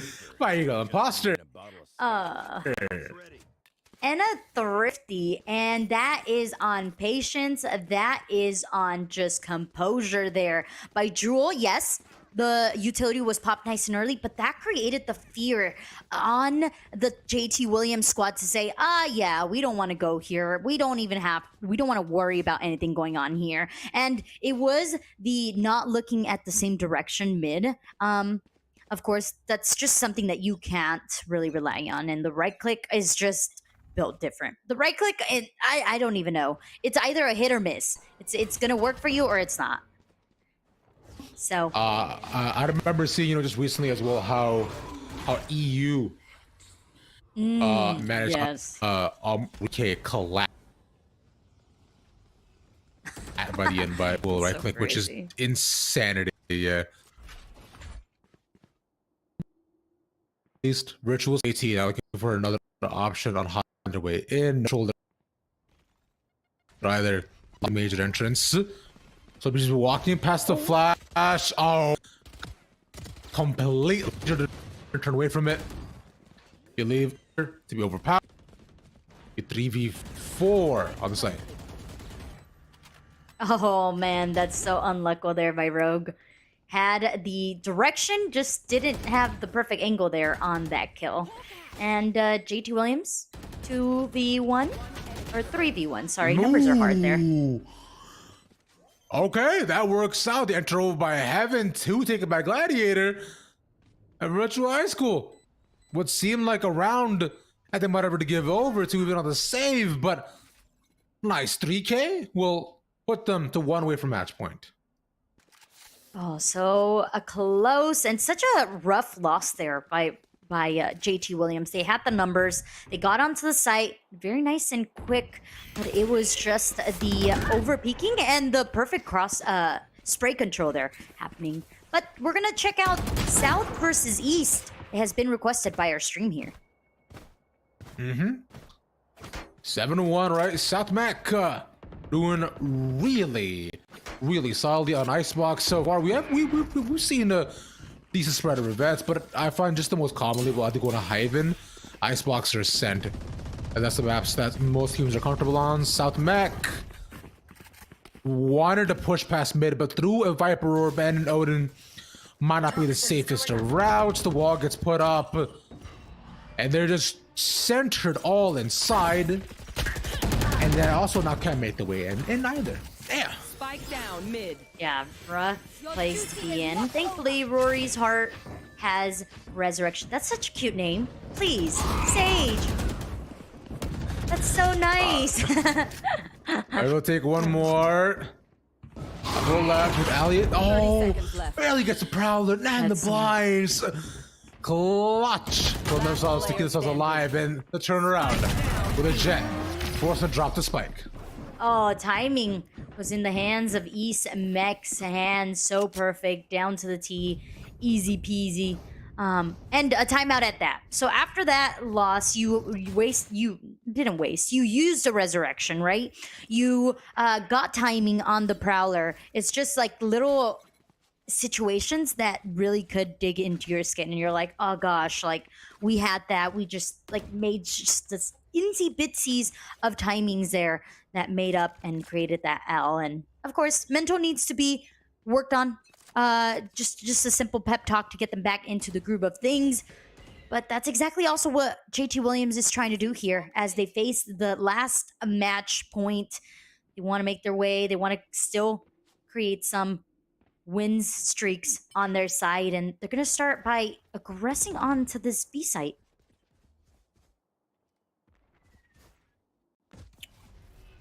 No Valorant advantage currently. The double satchel there from the Rays to get over by Switch. As the rest of the team looking to walk in, they should know she's there, but oh, hey, Snake! Nah, found. He's the last one left alive. Instead, they just sprayed by the entrance. No flashes there either. Stuck in a corner. Yeah, virtual high school to take it. Very well done. Teamwork makes the dream work, folks. And you know what else makes the dream work? Having some more Valorant gameplay. Back on East versus South. As we did just see East, take a pretty handed round. As South looking to scope around for some men. Foresees the fight, everybody basically peeks out. Phase one, wallbang will not land. Repositions right in the middle of the box. There's no updraft there either, so missing the lower angle. Gets two as they look to peek him. What a shot. Everything nice and dandy. Player Steps. standing. Spike Drops the down bomb, B. unfortunately. Pops up top. They couldn't do anything. They just leave Viper by themselves. And they cannot find a single thing. Yeah, South Mac just no real way. They're all just kind of gamble stacking, trying to move into a site. And they're almost just dry walking in on Icebox on B, which you really can't do. Yeah, one thing that I'm noticing from a lot of these high school squads is the idea that you need to be aggressive solemnly on one site and make your way into that specific site. I'm not seeing a lot of defaulting. I'm not seeing a lot of faking, like baiting sites. Maybe we saw a little bit more that first match, which was Providence versus Mallard Creek, but without the following ones, I'm not seeing a lot of faking, a lot of rotationing, a lot of just usage of utility from your opponents, and I think South Meg could really work from that, as they seem to be taking my suggestion here. Yeah. Going all the way back. They have the Nightfall here too. You're saying Seagulls also put up with the Viper's Pits. Little bit late, just not cut up. To not have that as an option. Shorty in the middle. They can't find the transfer. They're both still alive some way, somehow, but that could have realistically gone to either end. And Arte, if he did manage to find it, it would have massive pickoff for the South Mech. But unfortunate there. Next, looking to be readjusted as the rest of the members are all playing inside the Viper's Pits. Nothing can be seen. It's all dark. South Mech with two by the end, but no spike means that LA will have a Herculean effort. Guess I'll make. Oh, the hopes, the dreams, and even though, yeah, I thought that Viper's Pit was a little bit off, but hey, cats are very versatile. My cat be doing the craziest jumps, and I'm like, dude, you good? Apparently Cat's doing great, especially in this game. 10-3-3. Of course, we have to talk about the Jet and how impactful this Jet is being to this lobby. 26 kills is a lot. A lot. I wish my ranked players would be doing that. I'm gonna need my Jets to go and talk to East Mex Jets because, yeah, they're not quite working. Also, an up in the hands of a Sage Rev? Yeah, I've seen him before, and we'll see it again. Isakoi peeks out. Spots the beat of the Killjoy. The reposition would be interesting, especially if you look to push in past green, but she's staying safe. The bird popped a bit early, but South Mech, once again, have really nowhere to go. Puts out the turrets, and just in time for Isakoi. Oh, they line up for him. That is insane. And then Ice Spicy says, yeah, all right, you got two, I get one. Easy peasy. Let's go. Let's get ready for match point. I got your backs. And that's on just practice. You can tell that this Jet has been working on for the longest on the Jet. When someone is able to have that versatility, that aggression, have the confidence to be so aggressive, it tells me that they have so many hours in Valorant. And that is a lot of what Valorant is repetition, working on your aim, and having good communication with your squad. Yeah, exactly that, right? It's believe it or not, in game. So managing to play off of one another does genuinely help you out a ton. Nonetheless, we'll see what South Mech can do. Hopefully, try to get one round back, and we'll start off with this pistol. Hot though, it tags almost every person of East Mech here. So, tells information given over. We see all the members of South Mech racing onto the other side. But East have already made their way in. That's one take, and Ice Spicy gone. The second with the trade, Spike Shield to go down. Oh, this rotation from KG is probably going to be a flank here. But most of South Mech entering through screens. It's going to be on Arate to be able to get to... And slow down. Toxin screen down. Yeah. Let's see if they find some more, but South Mech, the fact that they're still in a 2v4 is huge. That they don't get it to half. That's just the fate to get the Viper's Pit, but it's early on. Do they have the second is the question. They're just pelting them with shots. The turret might actually take their lives before they do. There's defusing. They didn't get that back. They fall too low. South Mech, take a round. And that's on the Chicken being OP. Chicken's a extra player, believe it or not, folks. It is able to output damage, but I feel like it's not that OP in terms of the damage that it takes to eliminate that turret. So this is a learning lesson to all. If there is a chicken involved in Valorant, you should probably get rid of it. Otherwise, especially if it's on the defending team and they need to defuse, because that just is an extra body to have to deal with. So South Mech, they're able to survive another round and start growing their economy. Dash in, Nishikoi, will they find it? Nice shots. All right, this is their save here on East Mech's side, but it'll just be clean rushing past mid. Second not found though. Would have been nice, but instead, the red clicks galore and past the rest of them. This is a tough standpoint to be in as is rush through mid, and South Mech might lose on their bonus. One enemy remaining. Potentially, possibly. Oh man, this is the point where things start to get very, very tense, especially for South Mech. East, they know they have the lead. They know what they have to do. They find the shots. They get the eliminations. They need the jet just to clear off that space. But what does South Mech do? They have to play as a squad. They have to retake together. And because of how easily it is for East Mech to get those eliminations, they need to make sure that they're giving up the site and waiting till reinforcement comes back and helps them out.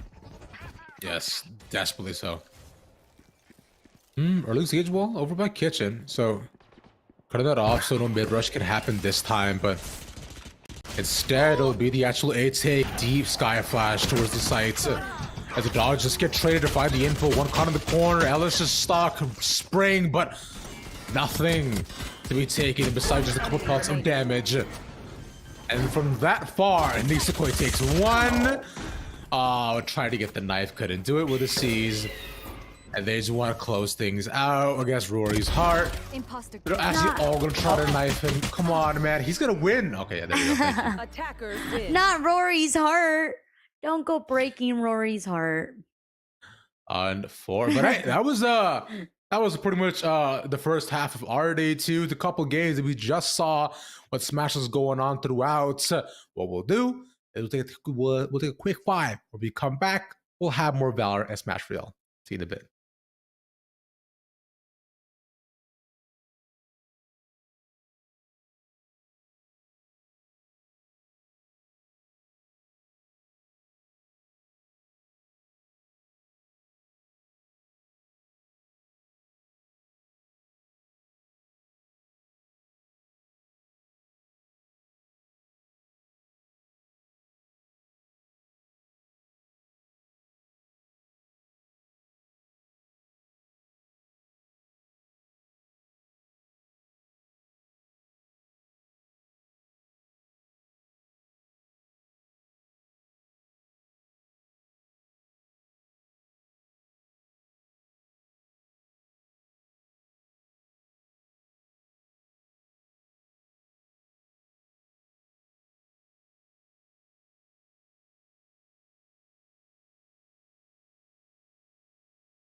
Hey, Thomas. Hi.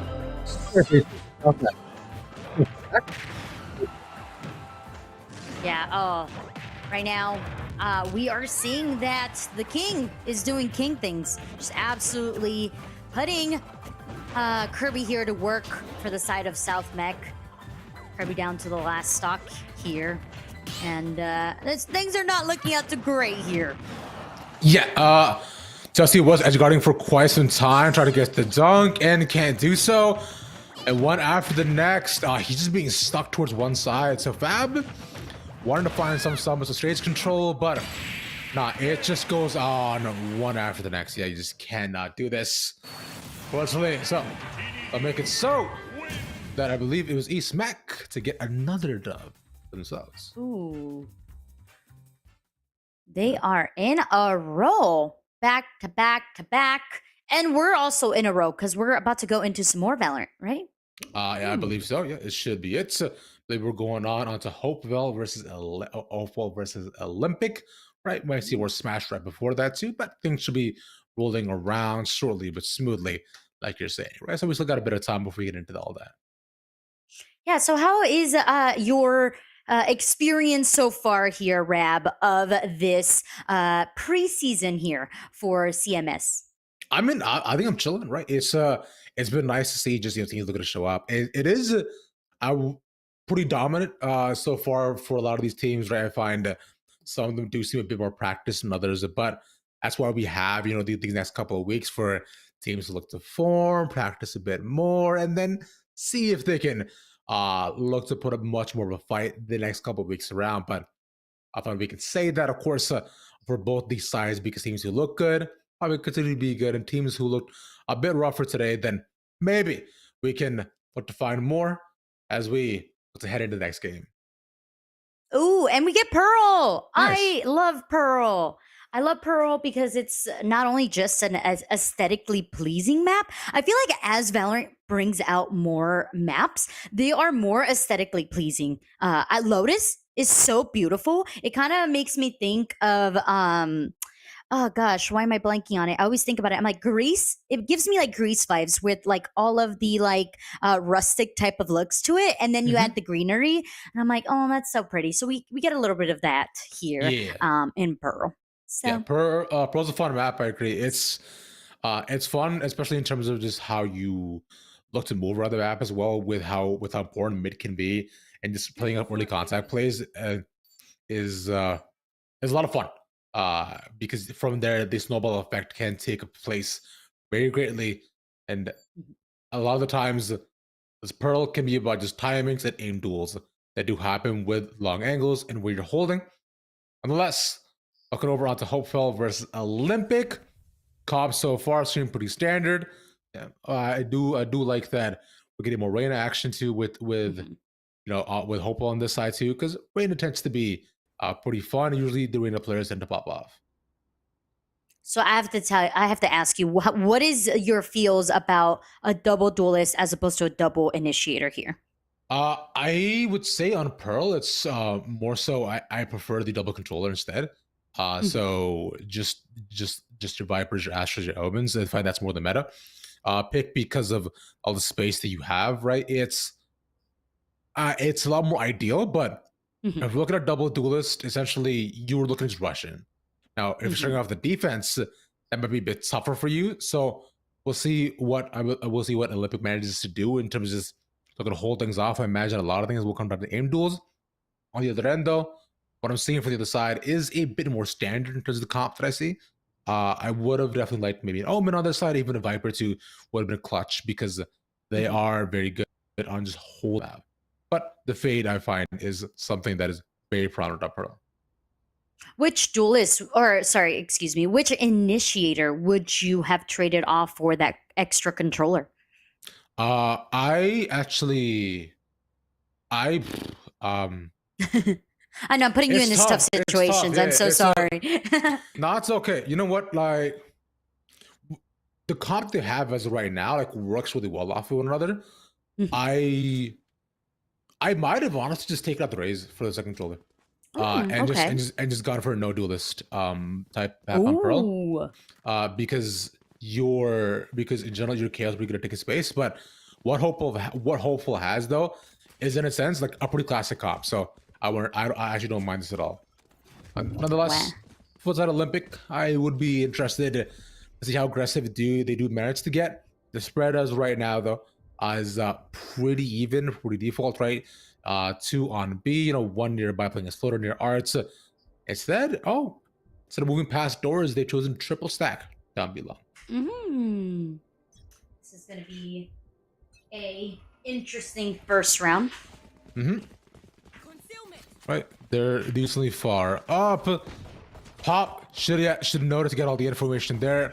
With the turret being disabled. From here, though, it'll be a matter of just looking to flash your team in, right, and getting Hall's control is what is very important on this B side to get the smoke for the transfer. But nothing more to be had as Olympic are playing very far back. Oh, Rab, look at the flank. Yeah. Seeing Facebook friend coming Oh, all the way around with a frenzy, but he chooses to move back instead of reposition behind the boxes, hoping that they perhaps choose to go through here. okay. And manages to find one, repositions, still has one more in terms of either they suck or they dissipate, but no one checks him. Oh, this is good. This is really, really great. Facebook friends, making friends left, right, all around. Okay, no, Pochi says no more friends for you. You shall go back to your inbox and wait till someone else sends you. I don't know what you're doing, Facebook. I just made that up. I actually never use Facebook. I'm not a Facebook fan. But what I am a fan of is the fast hits over onto the A site. Yeah, there. Managed to walk in here. Nice shot by Evan. But they still haven't managed to actually clear him. Instead, he chooses to take the peek before the team can actually come in. The Molly to go down. Pochi didn't get time to reposition. It's 2v3 for the side of Olympic. It's half the spike to see one over. And Collie is still in the corner. And through the spike with the turret, Olympic is just getting pelted. It'll be 1v1. They get spotted. And we're able to get the final.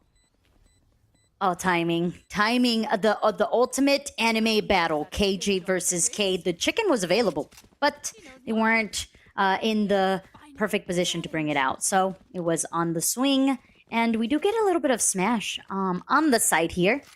I believe it's the same team, Olympic versus Hopewell as well. Yes, right. I believe it's Mario versus Me Fighter. Actually, no, that is East versus South Mac that we're seeing as right now. Excuse me. It's still going on.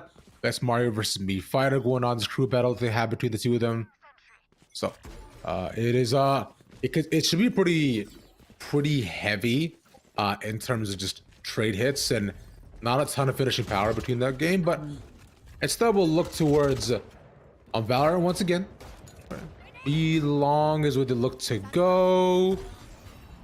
They find the exact same smoke for the entry. The plant should be by close as they get health control. Oh, Hopewell is doing such a phenomenal job at getting themselves onto the site. It was the rotationing that happened early on that last round that led them over to A, but so far things are looking nice and shiny as gray, more like bright gold there, getting both of those eliminations and able to stay alive for the team. This is looking so good here for Hopewell. Yeah, they pretty much locked every major angle. They pretty much locked on every single major angle on site, so makes things tough, but we left onto the side of Olympic. Yeah, Ryan's just gonna take the loss bonus.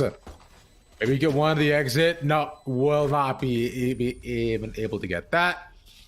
Let's put another orb on the side of Hopewell. Give it over. Now, that was expected. We say expected because, well, wow, this is a very early timeout. That was unexpected as well. Okay. It was based off of a disconnect that we do get this time out, which makes sense. You want to make sure that you're playing with all of your teammates here and are able to, get the whole squad going. So if we take this timeout, they're able also to, I don't think they're able to communicate, are they, in a technical timeout? I don't think you can talk with your coach. You're able to talk to one another, but not your coach. But you can always talk strats, right? So that's the biggest thing. So that makes it that makes it a bit more fair because naturally you could be like, oh, okay, what's the issue? Just hey, hello, hi. So nothing really extravagant, but yeah, exactly like you're saying. It's we'll hopefully look to get the issue figured out as soon as possible. I believe there's still some match going on the other side as well.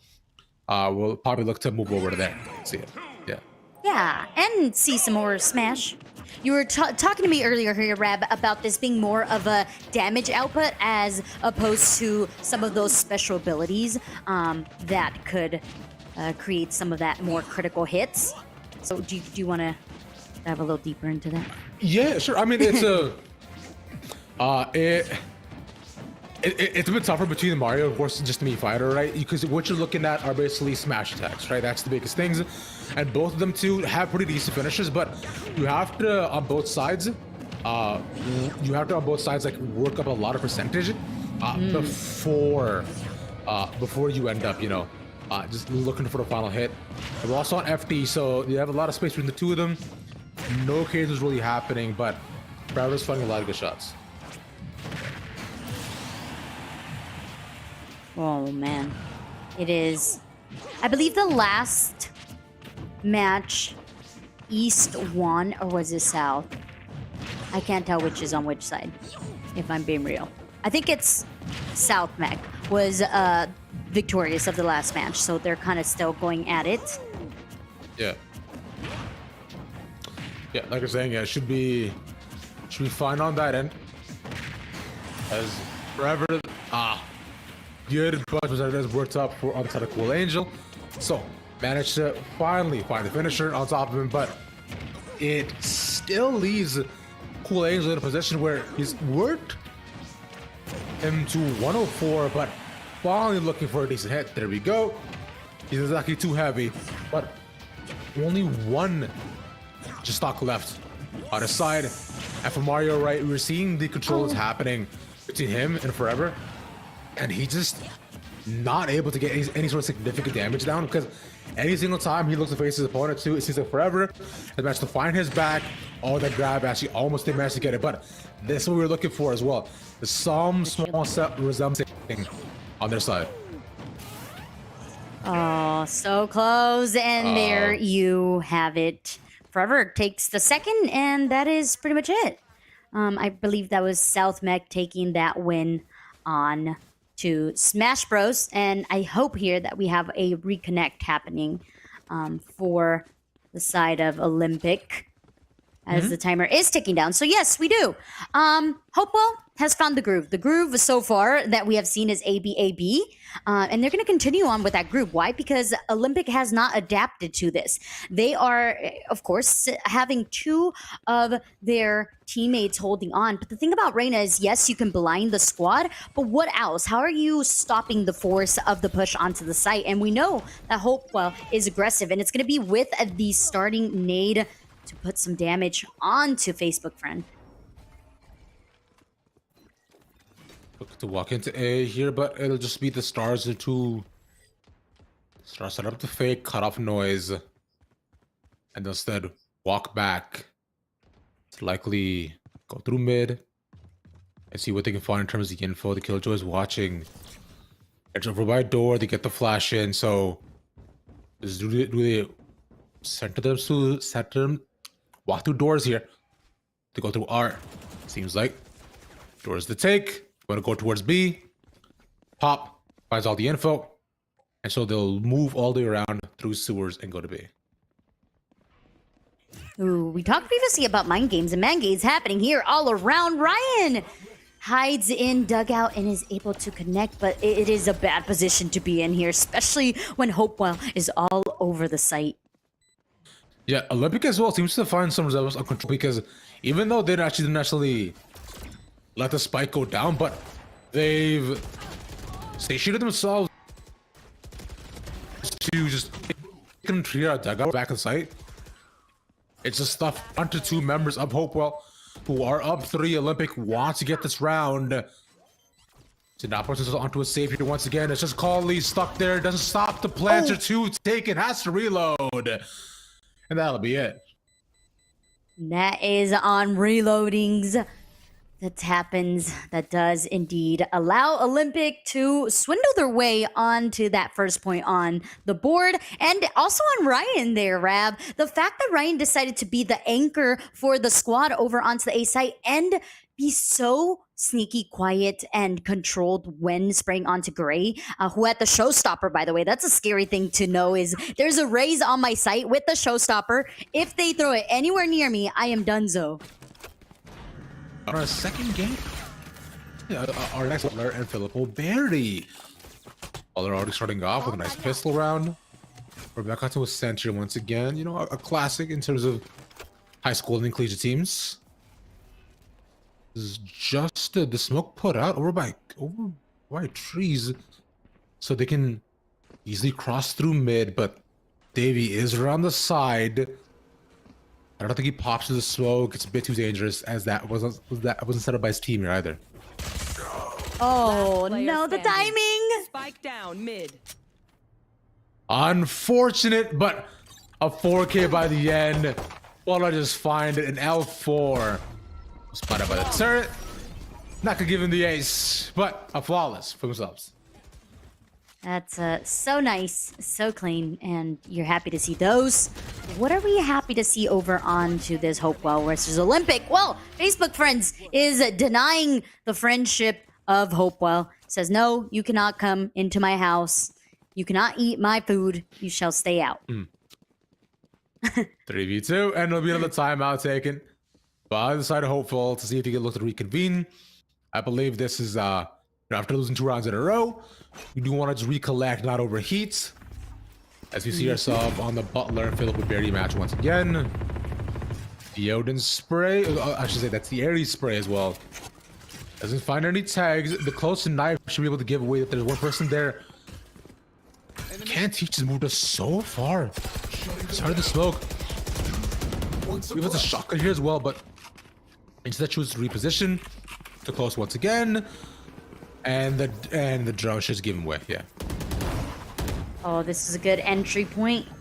We get onto the site, but there's so many players still on the defensive side of team onto the A site. It's a fun one. Nice flash close. And that'll be the rest of the site cleared out as speedway. So easy triple take. The lead Butler stranded with just 2 members left. And how do they? I don't think there's an entrance here. I'm gonna be real, Yeah. Sab. I think the call here is either hunt for those after the bomb diffuses kills, or you just hero and try to hurt the economy of your opponents, which is exactly what we see here. Gets 1, Rams gets 1 for their troubles, but still. There's still 3 AKs remaining in the hands of Philip, and they needed this round. They needed it so desperately. Unfortunately for them, it's going to cost them a little bit of economy-wise. Even one of their teammates is not going to be able to buy that full rifle, but that point's still on the board. Yeah, exactly that. And the less no big ultimates to be had here either. It'll be Rams to have the showstopper here. Could possibly use that in terms of response. If you wanted to. Bring a 5-stack around the A site. And they have the double star set up here. I hope the comms are nice and clear there. I've been close by, so they have Killjoy up top. They could just flash in, so that'll be probably the easiest alongside setting the Jetta for the smoke. So from there, they can just look to clear space, get some shallow control, and then as the rest of the team walks in. But Butler has moved up 2 people up to heaven. Even with the smoke here too, one might not do much, but paranoia as they walk in, as he popped back to Olympic and Hopewell. And we hop back. And this is a perfect time to hop back as KJ is able to sustain here. This is looking oh so good for Philip. The hold from KJ still on the site has not been cleared here, Rab. Yeah, they know that the KJ was there, but instead Firefighting was looking off towards the other side and see maybe he went by his trees, but out of the open. Unfortunate. That'll be Butler. Just take it. They have found their way back, but a very... even though it's a 1 round, you always have to think about the economy. And why is economy so important? Well, economy is going to determine how the following rounds go for you. So as we hop into the following... Olympic versus Hopewell. This is going to be an aggressive take at that. No command gets popped, getting themselves onto the site. But the site has not been cleared here, Rab. Oh, Sasagi to pop out. There's one for the supports. Double team towards the back of the site. The dugout angle once again is what just does them in. And this A site so far not working out for them. Oh. So many bodies dropping left, right, all around. One enemy remaining. Oh, Rems. Okay, I'm glad that there was like a second retake there. It's like, oh, my brain. Okay, I'm back. I'm good. 3v1. See what L4 can do. He's stuck by mid with no spike, so he's hoping to maybe get one. They all definitely have the dash out, so they don't need to go towards main. He's in the middle of 3 different people. As soon as that smoke expires, yeah, he's donezo. Enzo at that Olympic though, 4-3, very close game. A little bit change of pace for us here as we see some of the seem to be top teams going back and forth at it. Gray finds the high ground advantage, is able to trade it, but the duelist on the side of Hopewell, or excuse me, Olympic is not trying to allow them to get onto the site. One enemy remaining. Look about themselves, just one more. Just Aguirre with a 4K.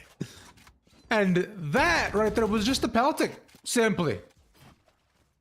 All they had to do, you know, by the end was just look to walk in, the wall there for the setup, and easy stuff. Going to Astral to do them Astral Guardian things I do. Either way, Man. 5v5 though, they got a lot of ultimates on Olympic side. There is a lot. That is every time I see that many, I'm like, all right, we got to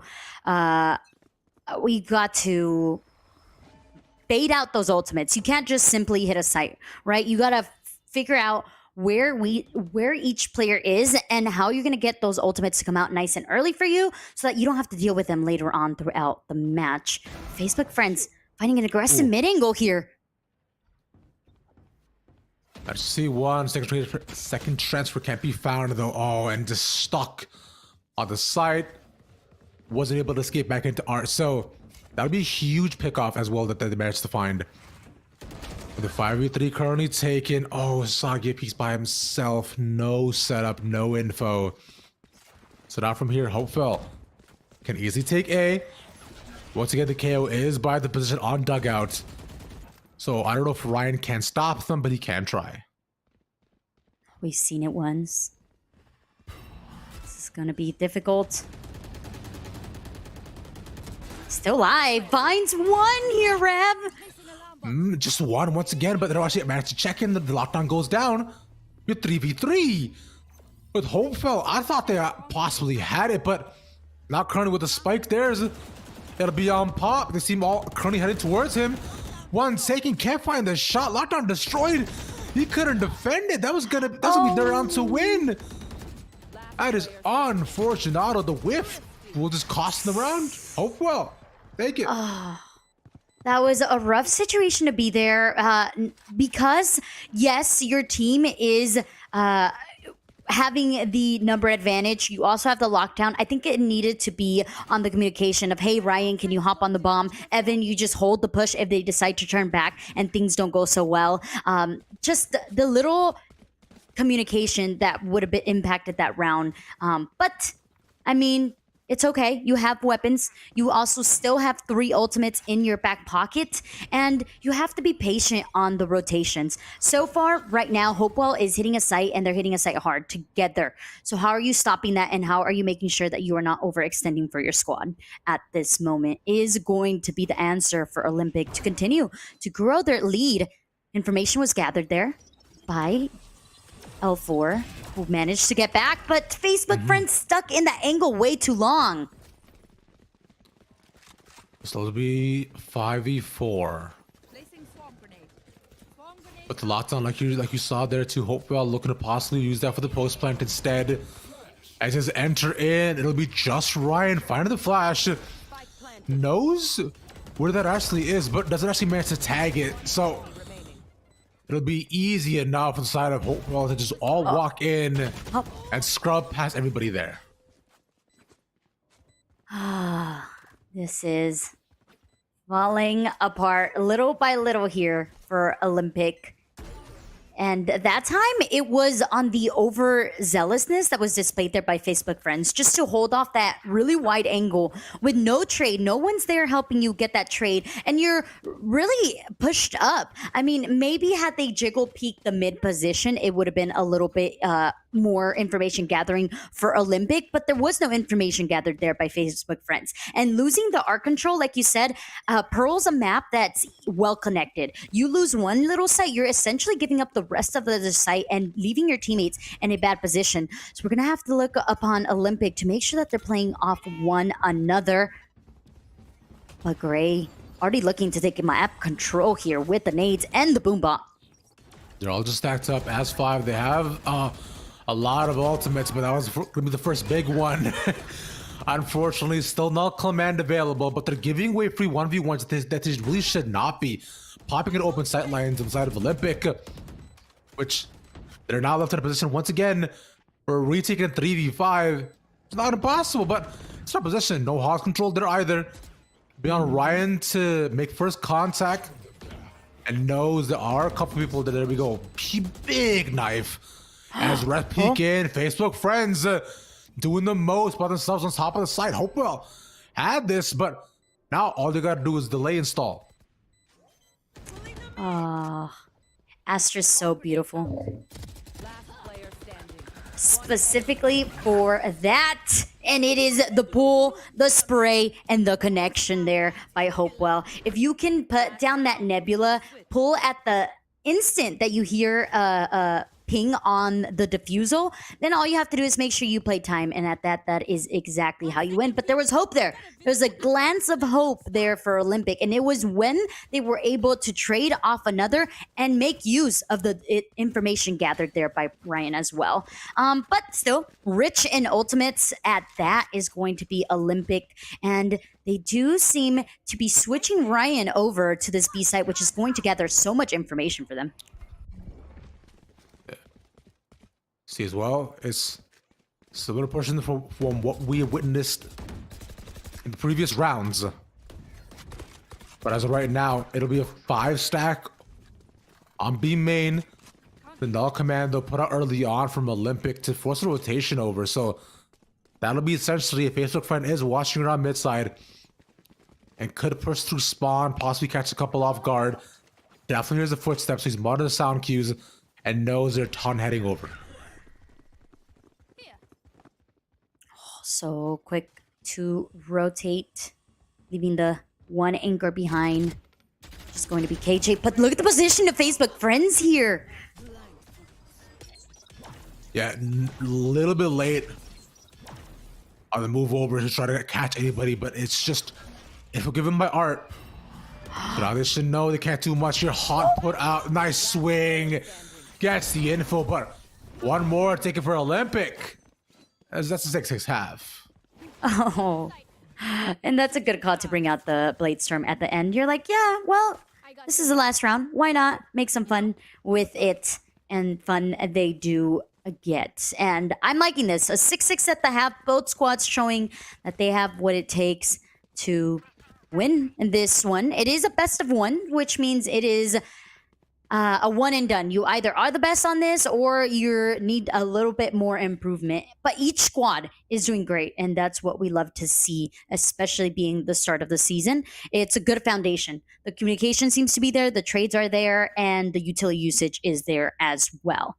But switching over to the defensive side for Hopewell, I think they have a really strong team here for the defensive. Not only do they have the KJ, but they're going to be able to gather the information with both the Fade and the KO, and that's a lot of information to be gathered there, Ram.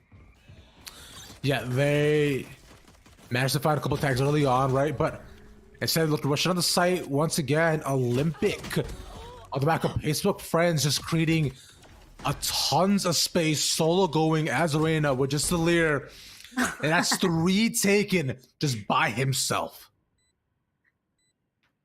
Razor was trying to get a closer look at Facebook friends there with the satchel. Only had a shorty in the hand. Was like, okay, I could do this. I could definitely. But no, the denial was there. No friendship for you. One enemy remaining. And yeah, just easy pick off. What after the next? An Olympic, 2 rounds in a row. Things started to seem a bit better, but I do not think it'll be the same sort of situation. But remember, we were talking about this previously, the double duels composition. This is where they should thrive.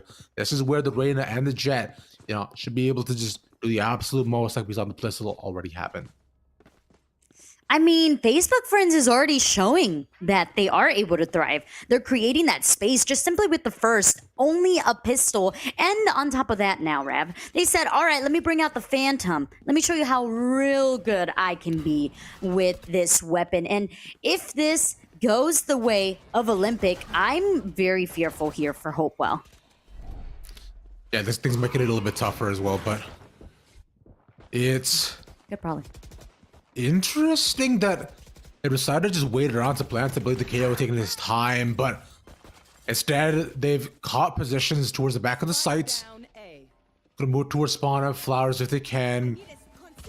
Sasagio's watching the angle, and there we go. As they pop out, they have the smoke covered, so they're pretty much forced to funnel themselves through all the straight angle where the rest of Olympic are holding. Making it 4v3 by the end of it. Hopeful. Now caught. Oh, spray finds the shorty inside of the smoke, but it's their save, right? So that should be it. That should be it indeed. Facebook Friends just sitting on the site. All I saw was Facebook Friends sitting at the center of the site, dodging left, right, up, down. All right, got 1, got 2. Okay, the smoke's dissipated. Beautiful. I'll get the last one. Nice. Good job, friends. I also have my Empress in the back pocket so I can aggress onto the site and leer and make that space for you. Oh, man. It's going to be on the Sentinels for Hopewell to hold back this aggression. And mid right now, it's looking very open, very appetizing. Sasaye says, yes, I love food. I don't know why I'm talking about food so much. I'm so sorry, Rab. I hope I'm not making you hungry. I'm vibing. Don't you worry. But it'll be on Olympic once again to look to push their advantages and the leads they created so far. As instead, this time, trying to push all the way through doors. It'll be Ryan to push through the own Molly. And he gets punished for it, so interesting. Yeah. But yeah, not much more gonna happen there. 4v3. But goes down. Planted. I think I want to say that thought process was, we're gonna win, so I'm gonna go for it. I need to feed my KDA. And that's okay. It'd be like that sometimes. Sometimes you get that ego, but you gotta be worried if things are coming close. There's still 3 opponents. Okay, make that 2. Just kidding. Okay, maybe don't be worried.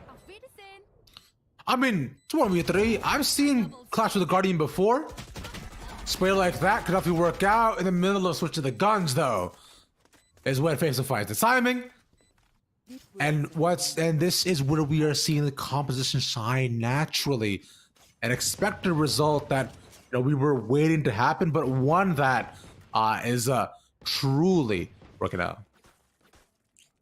Yeah, so much space. Oh my, we are already going to be able to see the Blade Storm come out to party. On the hands of Sasayeyo is amazing.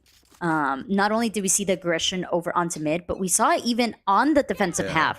Just bring it out and be like, boink, headshot. So, it's going to be a roam around, the lurk of just the Jet by themselves. I don't know how I feel about this. Early. Oh my. Molly put down, yeah, but like you're saying, it was gonna be on Sasagi to try to find one, but unfortunately caught by too many people. But like you're saying, usually you want people who can, peek out for early and for themselves, but Jet Lyric naturally not really working out. It'll be now on Facebook Friend, rushing through doors, knows there's one more person there, but the setup of the trade is it stacked up as 3. Do they peek out? Is the question, does it get tagged by the knife? Can he get more? As they made themselves firmly, as they've allowed themselves to firmly move into B. Yeah, this is this is going to be on the reliance of those two lurks to make a big difference because, yes, the bomb is on the site, but the bomb hasn't had the opportunity to be planted. So the bomb's kind of a sitting duck on site at this moment, and the shots are connecting with Facebook friends who's supposed to be creating that space for the squad. Instead, a satchel to the KJ eliminates and drops the bomb onto the site here. Rab, things, they're looking grim. Yeah, it's continues to be tough. It has about 10 seconds left in terms of the plant so far. All Hopewell has to do is try to swing and remove the planter, but can't do so. Grey left's alive. Stinger up top. Nice 1v1 they got going on. Alongside showstopper, the nade doesn't bounce. But actually, I think that was meant to be. It's meant to go there just in case to make sure that there's always by the pillar. And this is an awkward spot for the planter here too. As they know, they get it to half. Ryan just waiting. A tap v tap again and again. Shoots it out. Gray plays that wonderfully. That gave me major anxiety. I'm gonna be real. That was like, okay, come on. You're gonna do it. You're not. You're gonna do it. You're not.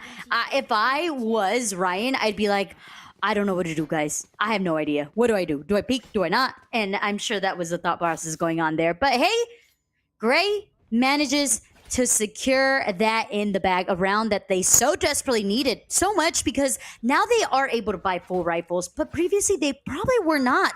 So this is one of those rounds that is going to swing the momentum in the favor of Hopewell if they're able to sustain their weapons. If not, you're giving up 2 rounds to Olympic, the 9th, the 10th, and the 11th, and that gets you so much closer to that match point that starts to get so tense for you and your squad. Yeah, naturally so, which is it's a position that you don't want to be in, right? As things go on, especially with a round like that, a crucial one that Hopewell do desperately need. Probably will not be able to last all the way up top. So it's a friend lurking by doors, looking, searching, and hoping that somebody manages to peek him. Instead, the rest of Olympic have made their way pretty deep onto B. Once again, the dugout position, costing so many different picks off. Nice trade by Ryan. That should be it. Oh, I don't like the position. Okay. Ooh, I was gonna say, I don't like the Astra positioning. It's tough. Oh, he's stuck in the corner. Ryan just the spray take. It's Sagio there for the help. And Facer also now comes around through flowers. So this is now suddenly a lot more doable. Ryan was stuck in a cuffs position, but now it's the back of 2 more members. And we're there for 10.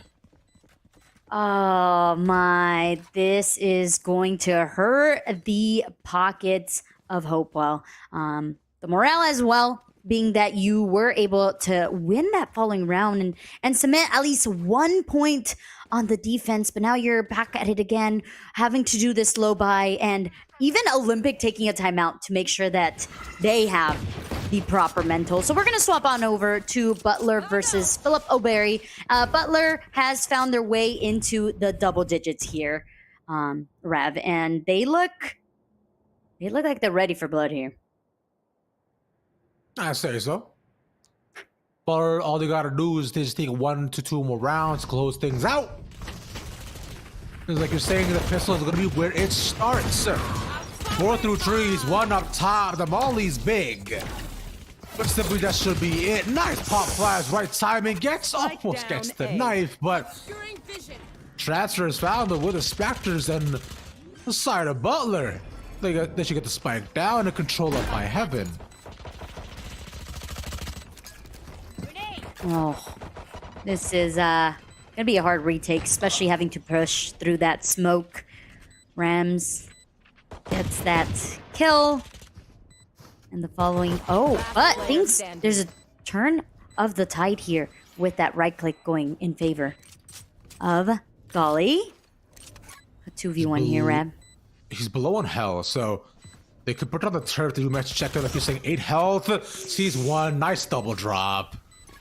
It'll allow them to stay alive for a little bit longer. Bear in mind, this looks to be, their bonus here too. So for Philip O'Berry, taking that is definitely a big mood swinger. Only managed to save 2 guys by the end of it. That was tough. You could see on the side how the following match is going as well. So, hey, they have similar scenarios. They're down to just one simple Astra.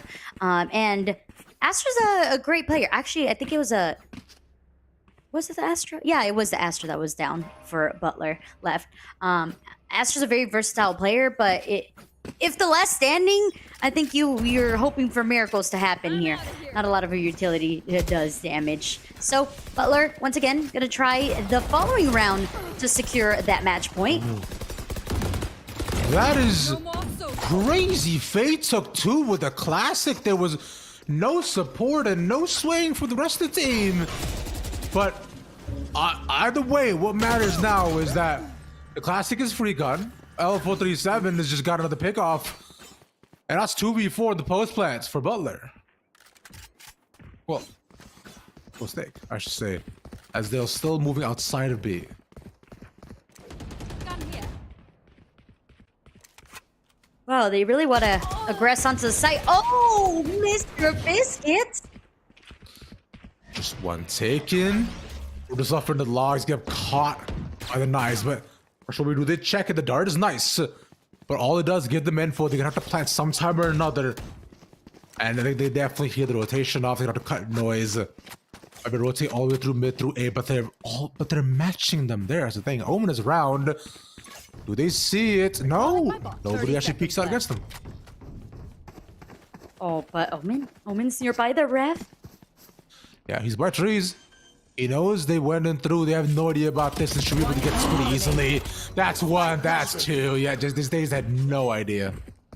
The patience there by Davey to not shoot as soon as they were able to see the bodies. They instead said, all right, let's let them plant. We'll get the defusal. We'll get the 2 kills. And that puts Davey at the ultimate from the shadows available to gather information for their team or even just quickly rotate over to the site where Butler decides to hit. But I feel like right now we're seeing a little bit of my word of the day today is zealous, apparently. So the over aggression that Butler is showing because they have the lead, right? They're like, all right, we can definitely win this. We don't have to be conservative. We don't have to play for picks. We know that our aim is there. Let's just hit a site. And sometimes that could backfire on you. And I think it's definitely showing here as Philip O'Berry is managing to continue to grow their wealth.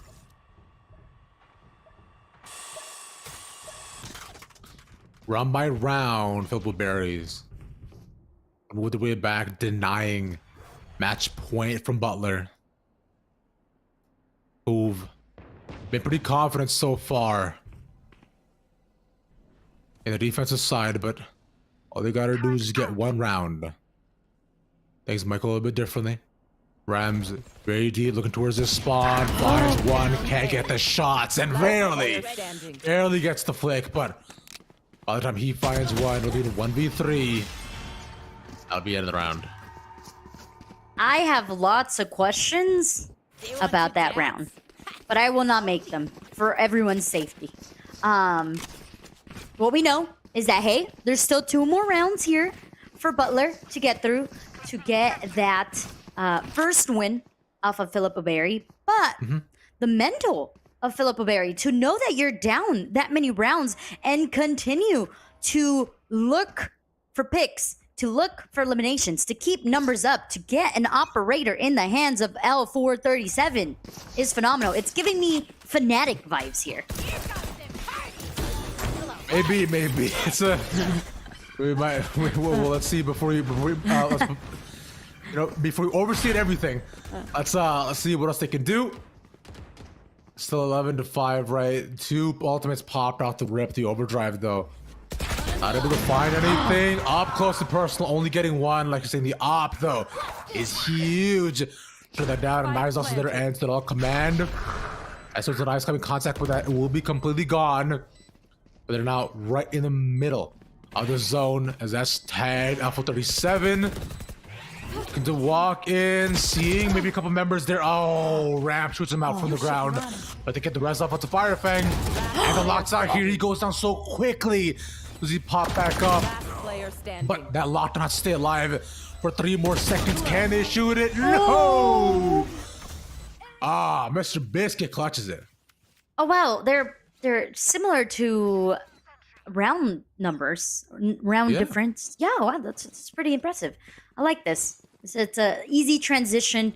As Olympic looking to shut things down, they apparently have found the group of things. Hopewell, they did great at stopping the aggression at the beginning.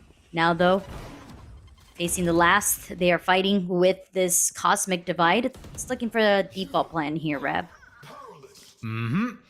But towards mid though, is Pop was able to just walk in, and they should be watching this. Sees the great, can't get the wall bang. So great. Coming on top is big, making sure that the team has a bit of space. His level halls control with a check goose. He fires early. Just one left. Great up top. Showstopper will be traded. Oh, and even a nice little dissipate with the match points. That was so beautiful. Give them Well, that was phenomenal there. GG's by Olympic there. Now we are getting to see the final round, or hoping that Butler is hoping that this will be their final round. And Rams is making sure that that indeed is looking to be the play here. 2 kills off the bat. Very nice recon. Yeah. Up top, Francisco's first shot. Can't get the transfer, unfortunately, though. So Player standing. nothing garnered, but just information, if anything. So they know that Elise is paid up there. And will make it so that once he drops down, they heard the sound cues. Attackers. They have it all cornered and centered. Another Valorant match out of the way.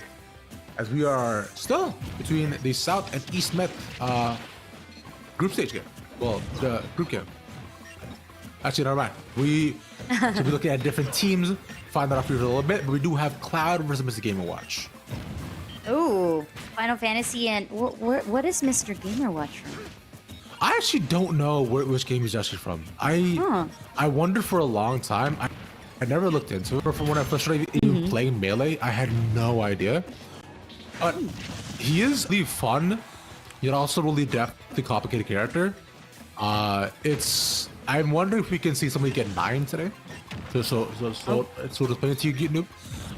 There, I believe his neutral smash is a hammer that comes down. It's a random number, which is a random power. So if it's super close range, you can get one shot. Specifically with the 9 that happens.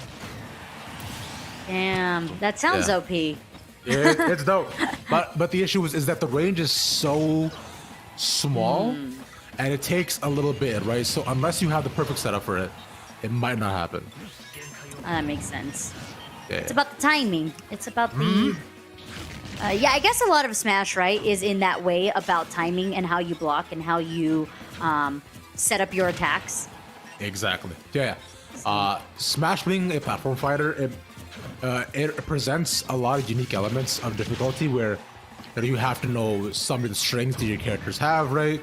And definitely timing is a huge part for where your moves will look to land. So it's definitely something that a lot of people have to keep in mind. It's a bit easier, and the range of those attacks too can matter a lot because you saw how Unova was just a little bit off on those.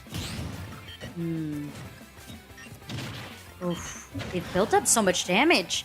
It's just about getting that final blow. Yeah, it's tough so far. And Roxa was almost down a single stock, now up to at 138. They're gonna have to play things really carefully. And you'll notice that with Cloud, what you have to do is you have to find small moments of time able to charge up your attacks and raise the limit, but can't do that. Nothing really gained, unfortunately. Instead, it'll be down over to Unova, who, if he can't get the stock and stabilize from here, might be able to take things all the way. Oh, man. Oh, so much damage. Output here. Is Cloud, or does any, I guess at this point, does any character do more damage than others? Like, would you pick a certain character for more defensive? Yeah. Does that make sense? Yeah, Am I making 1,000%. sense? I don't know Yeah, if that question makes sense. 1,000%. Okay, okay. Yeah, it does. It's a right. It's there are definitely characters who have a lot more combo strings. Right, some of their smash attacks do disgusting amounts of damage. Mainly are what are called heavies. Right, just all the big boys, such as King DDD, Bowser, Donkey Kong. Right, who have really big frame attacks that can almost one shot you at times if you are low enough. And because they're heavy, they're a lot slower, but that also means that they don't get knocked out as easily either. Oh, nice timing. Damn. On the forward smash. To be able to take that, welcome back to us.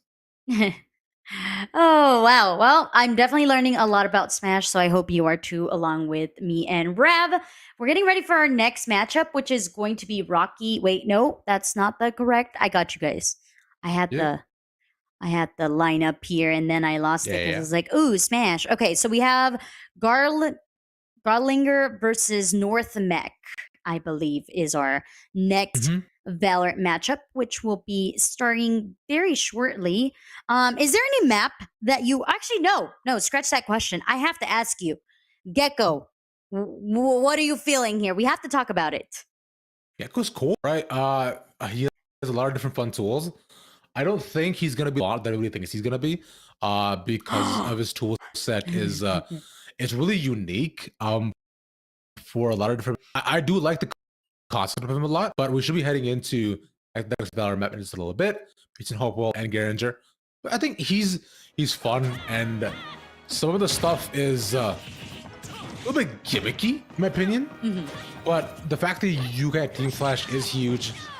I think he does need a lot of setup, though. That's my opinion. Yeah. Just for some stuff to work. I feel like Valorant has been gearing towards that, and I guess we'll talk about it more once we get more into that Valorant groove. Since right now we have swapped over to some Smash Bros. All right, so we have some new characters. What do we got here? We got Byleth and Falco. Byleth has a couple different weapons to be able to exchange and choose from, which are really cool for combos. And she does a lot, well, I should say they do a lot of surprising damage, essentially. And Falco's a classic, coming over from Star Fox. I believe Byleth is from Fire Emblem, is the game. Yeah. Oh, I don't know if you okay. ever played one of those. Yeah. I haven't, but I've heard about it. I have friends who are OG. Yeah, classic JRPG. Yeah. Oh.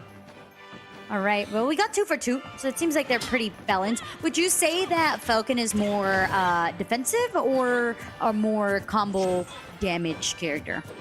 So, Falco is definitely how to describe it.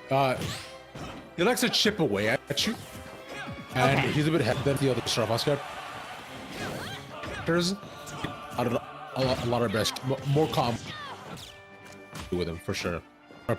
He's the spacing in general, right? And you will see within a lot of melee games. Right? Oh my god, he dies from that. That's crazy. You see with a lot of melee games, the Fox versus Falco matchup is so extremely common because Falco is a bit slower, but Fox is a bit faster, but lighter. So it's just that's to get. Nonetheless, cannot find the up air. Too. No damage carried over, but there's still a lot of damage. Oh man, I feel like, and correct me on the name, Byleth, they seem to be putting out so much, putting out so much damage. A lot of their what seem to be special abilities seem to do maybe double the triple the damage that is being outputted here by Falcon. And I mean, just a second ago they were like at 10, and now they're like at 38. It doesn't happen. Analysis acts pretty strong, and that'll leave Unova to take a knob. Okay, well done. Right with the Byleth, so it can definitely vary. Where Byleth has really good spacing too, and you can find some pretty big smash attacks. With that being said, though, we do have our final couple of games set. But before we get to that, let's push to a break. When we come back, we'll have our extra feel. See you in a bit.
Always.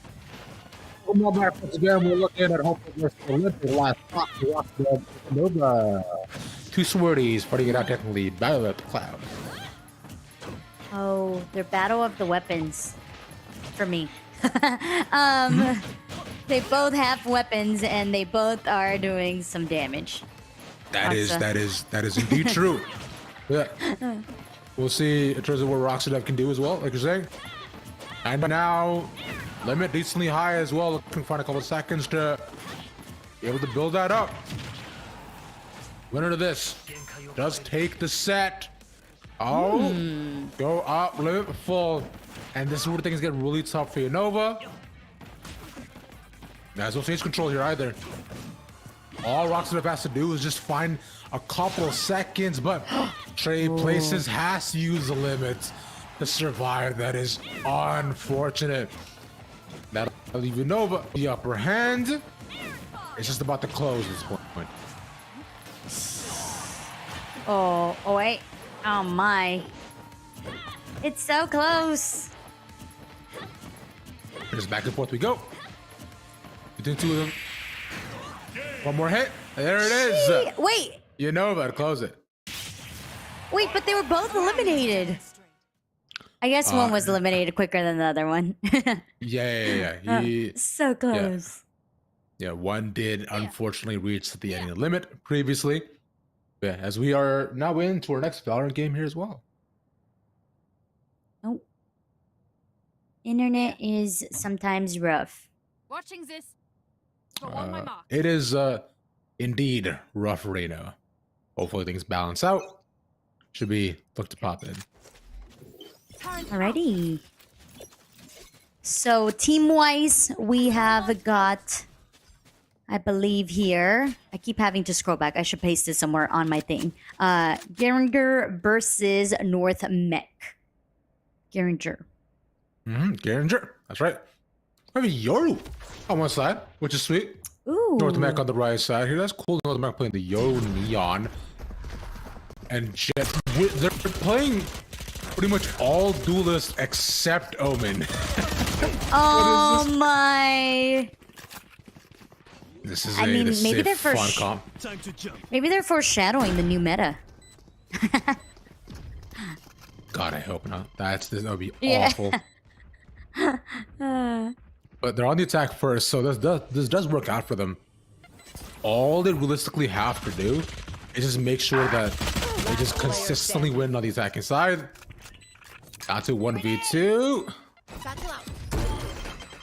Be up to the raise. Oh, that is unfortunate. That's unfortunate. Mm-hmm. Yeah, sometimes you gotta work on those. I mean, that happens to the best of us. So 1 for 1, trying to even things out here. And Marshall's in the hands of the Rays. Is going to be nice and dangerous. I'm still scared of Marshall's myself, if I'm being real. In the right hands, with 2 shots or even 1 single shot to the head is 202 damage. It doesn't matter if you have a shield, so you're basically out of the ballpark if you get hit with that.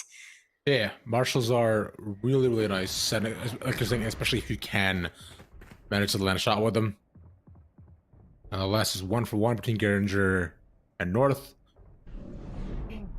Oh, nice blind. Paranoia put out.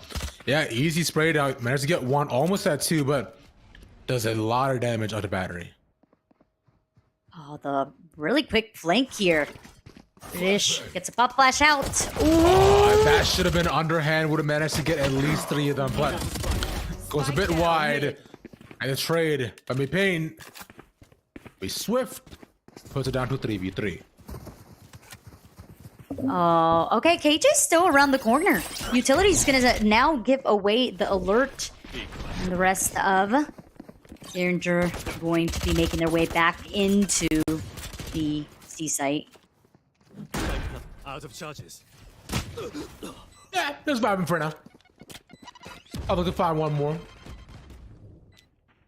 Is up against 2, so there's no turret up here either. Oh, he wasn't holding close. They were instead watching towards the back of the site, so he's gone. Unfortunate timing. Indeed. And a really great round there by the defenders. They're able to win up their... what was kind of like a safe buy. I talked about the Rays having that Marshall, but most of the squad, they are looking to buy full rifles here, which will allow them to continue the lead if they're able to eliminate Yoru with an Odin. That's scary. That's very frightful. Especially being that the teleports are there, the flashes are there. If played right, I'm looking forward to seeing how this Yoru turns out this round. Yoru's a fun character. The biggest drawbacks to Yoru are always just where you place your TPs and how you use those to at least take space on the site, because using it to rip sucks. When you're solo duelist, you just garters out. Here, this might be a little bit easier because for the fakes is much nicer. Nice nade, puts it down to 21 health, and even just one taken. You managed to get one by just spraying through the doors. K was pretty far up. So with this, that means that B side is open. Very quick take onto the site, and the post plant is going to have to be played onto the site too. Down B. Bomb goes down, no plant yet. So waiting, it's 3v2 on the side. Yoru has the ult, so can use that to actually recover the bomb, left. but there's a way for them to walk in. Not planting. Paranoia goes out to the corner. S-Pain really managed to get one. There we go. Now they have enough space to do so. It's down to a 2v2. The leader up top to corner them. Enemy remaining. The spray, but the upper angle from the Rays makes it work. I am never going to doubt the Yoru with an Odin ever again. I have to say I was a little bit like, Yoru with an Odin, I don't know about this, but hey, it worked out. Thankfully, the defenders were able to rely on their duelists to clean things up and also pick up an Odin for themselves as well. I feel like that Odin's going to be in the lobby for a long time now, Rab, and it makes me really quite nervous. I mean, maybe so, but it's should be. The Odin on the defense too will actually work out pretty nicely. Puts out a Garinger, right? 2-round lead. And as we look at the rest of the team, of course, North will have to save up. So we'll see what they manage to do. This will just be a 5-stack outside of grass. That's the initial spray. No, I don't think he can get one more though. Oh, Pink Shell's out. Oh, the nuts! Go peeks it out. The next, there's some damage being made out there. Down mid. What? And he actually has his ult, so he pops that close and nobody can swing to help him. That's crazy. Okay. He gets away with just 2 for free by the end. And down his 3 members inside North Mecklenburg. Last player standing. Look to repeat again. That's the ace. What? That was the most insane ace I've seen as far as confidence. You have to have massive confidence to be like, yeah, I can peek out in Garden and get a couple. Let me just jiggle. And it was a really quick jiggle too at that, to be able to throw that nade out there and have control of the bomb as well, which lets you know, all right, these opponents, they need to push up to me. And all I have to do is be patient and hold the still and have an Odin in the hands as well. That totally helped us to that point. But hey, things are reset now. We have weapons for North Mecklenburg, and they are going to be able to reassess what this A site has. Although that flashpoint, that dinked everyone on the squad.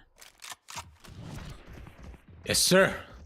They'll make it so that the flashpoint at least allows them to move in, but here we go. There's your will to scope things out. Paranoia will actually catch him there.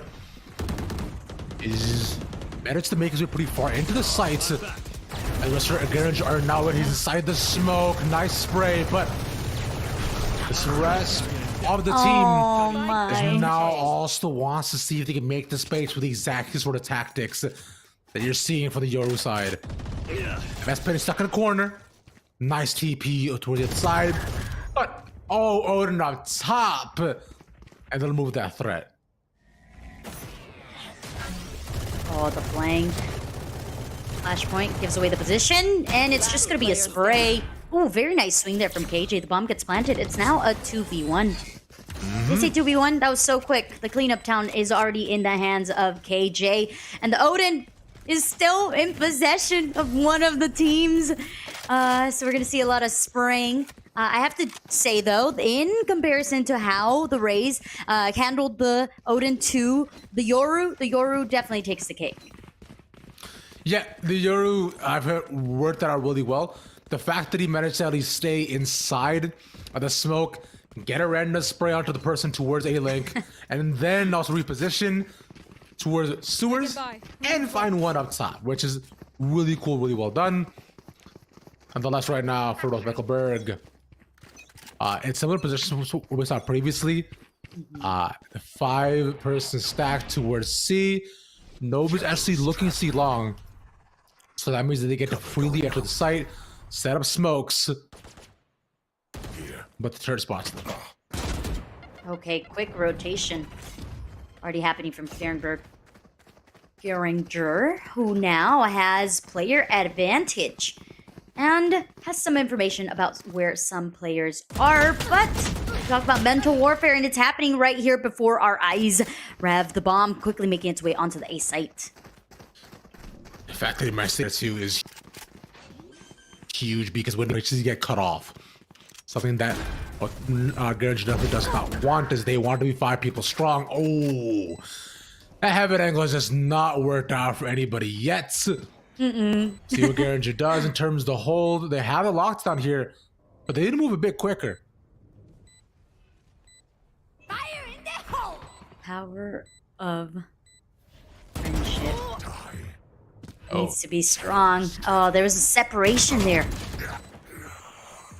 And now they're paying for it. Last player standing. Unfortunate. Finally, the spray from the top works out because of all the close angles. This Rishi with a 4K to ensure that nothing more can be done. Cutting it a bit close. Garinger, could have kind of just walked in as 4, but slow crawling. It's a bit tougher, nonetheless. Still got the round. That's what matters. Yeah, I'm really surprised that worked out in favor of Geringer because everyone peeked one by one. It was just on North to make sure that they were able to trade off one another, and that unfortunately was not the case. So still, an Odin both on either one of the sides. Pain deciding, I don't need shields. I'm just going to Odin it out, and everything's going to be all right for my squad. And still, that A site is continuing to be the site that they desire to hit, even after they once again get pinged through that flashpoint. Cover going out. Yeah, the knife manages to catch a little bit of information. Here. Interesting positioning from North. Shift walking into the side with just the Omen at front. Neon and Yoru were playing decently far back. But it's still just the fake that they have set up, right? So they're clearly setting towards B. Killjoy should hear this as they're holding over by garage. As they manage to find one, it's a nice little pick off. Spike just now goes down at B. Oh my. Angel able to get 2. Clears into sight. Nice. Battery wasn't ready for it. Not much to happen, like you're saying. The cross triangle towards the outside. They want to see holding over by window, but there's the smoke there as well. So that makes it tough for the rotate around from the Rays. And by the end of it, they clear them out so cleanly. Where Mecklenburg, they've been in the position before where they have no real stubborn control for all the angles they want to cover, so they kind of just double or triple up in terms of the exact same sort of objective that they have. And so because of which, they're very susceptible to all flanks and pincers that have come in for Garinger. Yeah, that's exactly what happened. And continuing to grow and lead the way. Garinger is going to bring out an operator. They have now swapped. They no longer want the Odin. They're going to bring an operator to party. And partying at that is going to be, but it's going to be positioned off to the wrong site here. Rev. And that leaves Mickelberg room to roam, to gather information, and to plan out their next execute. Ray's looking down on top. It could be a B, but sorry, I should say. Repositions towards the back of the site, just shots fired, but it's still not enough for North to look to walk in. Garage control though was succeeded. So now from here, they have a lot of options. All you gotta do is someone can do spawn. Home has to stay alive because he's gonna be their ticket into manage to set up for the rest of the rounds. As one given over, but couldn't reposition in time. Good trade by Rishi. Now for the rest of the North, they can't exactly just walk in either. Yeah, they know better than to aggress. A quick rotation, but just as quickly, the defenders are making their way across the map as well. The anchor point is going to be the KO. Rishi looking to give up the site, actually. Interesting. Yeah, I'll say for player, they have lockdown available, right? Alongside all commands, so Spike planted. just wait for the plans to come down. And then allows us to move in. Nice pick off by Angelia. There. Keep themselves healthy. And Smoke as well is actually down by hell. Remaining. And they're covering all open angles so they know exactly where each and every other person is. It'll leave Garinger to just simply walk in and all they gotta do is win the gunfights. Yeah, every single shot we saw Angelia. You at the beginning of the match, we were like, that heaven angle? Nobody's getting lucky with that angle. They got to give up the angle. And it was on the retakes now that are working phenomenally from those higher ground elevations that are helping them get themselves onto the site. Of course, the trades are perfectly on point as well.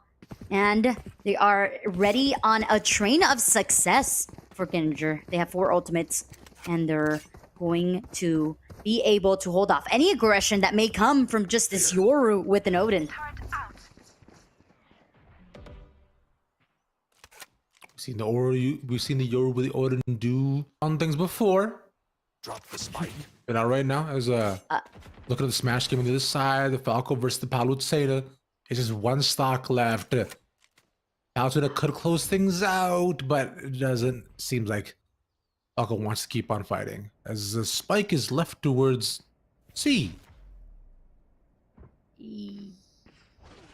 Yeah, this allows for Ginger to be like, all right, we're going to get aggressive. And that's exactly what they are doing. Taking that window control is so much map space collected. There is a trade-off there. And the aggression now has been put more towards this garden window area. But the A players, they're not going to allow for the rotation to come through. KJ's also cementing themselves onto the site. At least TP over moved in to get the spike, but kind of a bit too late because taking a lot of damage. Meanwhile, the rest of your team is pretty much already gone. So, Erringer with a pretty solid hold, and the attacking half is where you should see this or duel's competition actually shine. But they're playing individually, so it's not exactly working out for themselves. I saw the vision there by Yoru. It was a let's fade out the A site, hope that they all rotate over, and then I can teleport, go plant the bomb, and then we'll slowly creep our way back. That was the initial thought. Unfortunately, things didn't turn out, and now they're left having to hope for a pick to help out their economy.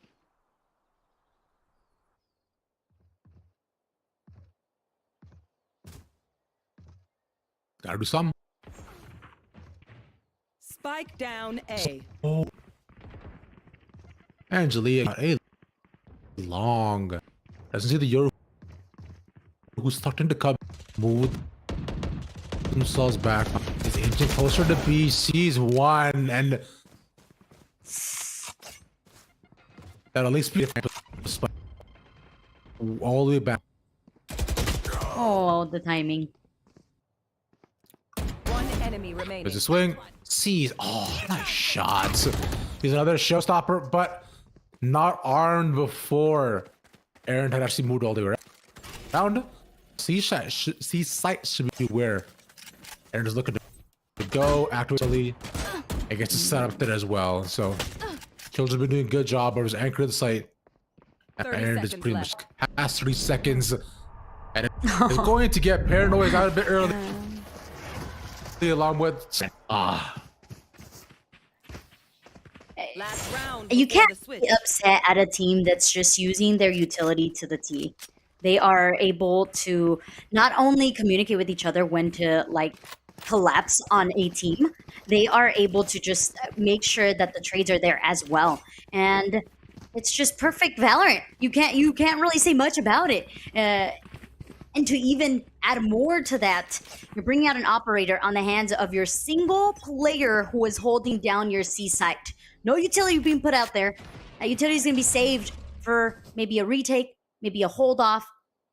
Instead, it's going to be the operator in the hands of your Killjoy.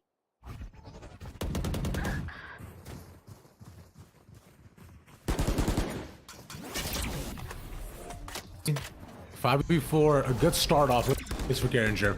I have a lot of ultimates, which I'm sorry haven't necessarily been used just yet. Soul back is Cover going out. waited to the site. The Slim makes a 2v2. Yoru found. So he ran all the way across, gets the information, but the spike is still in Geringer's hands.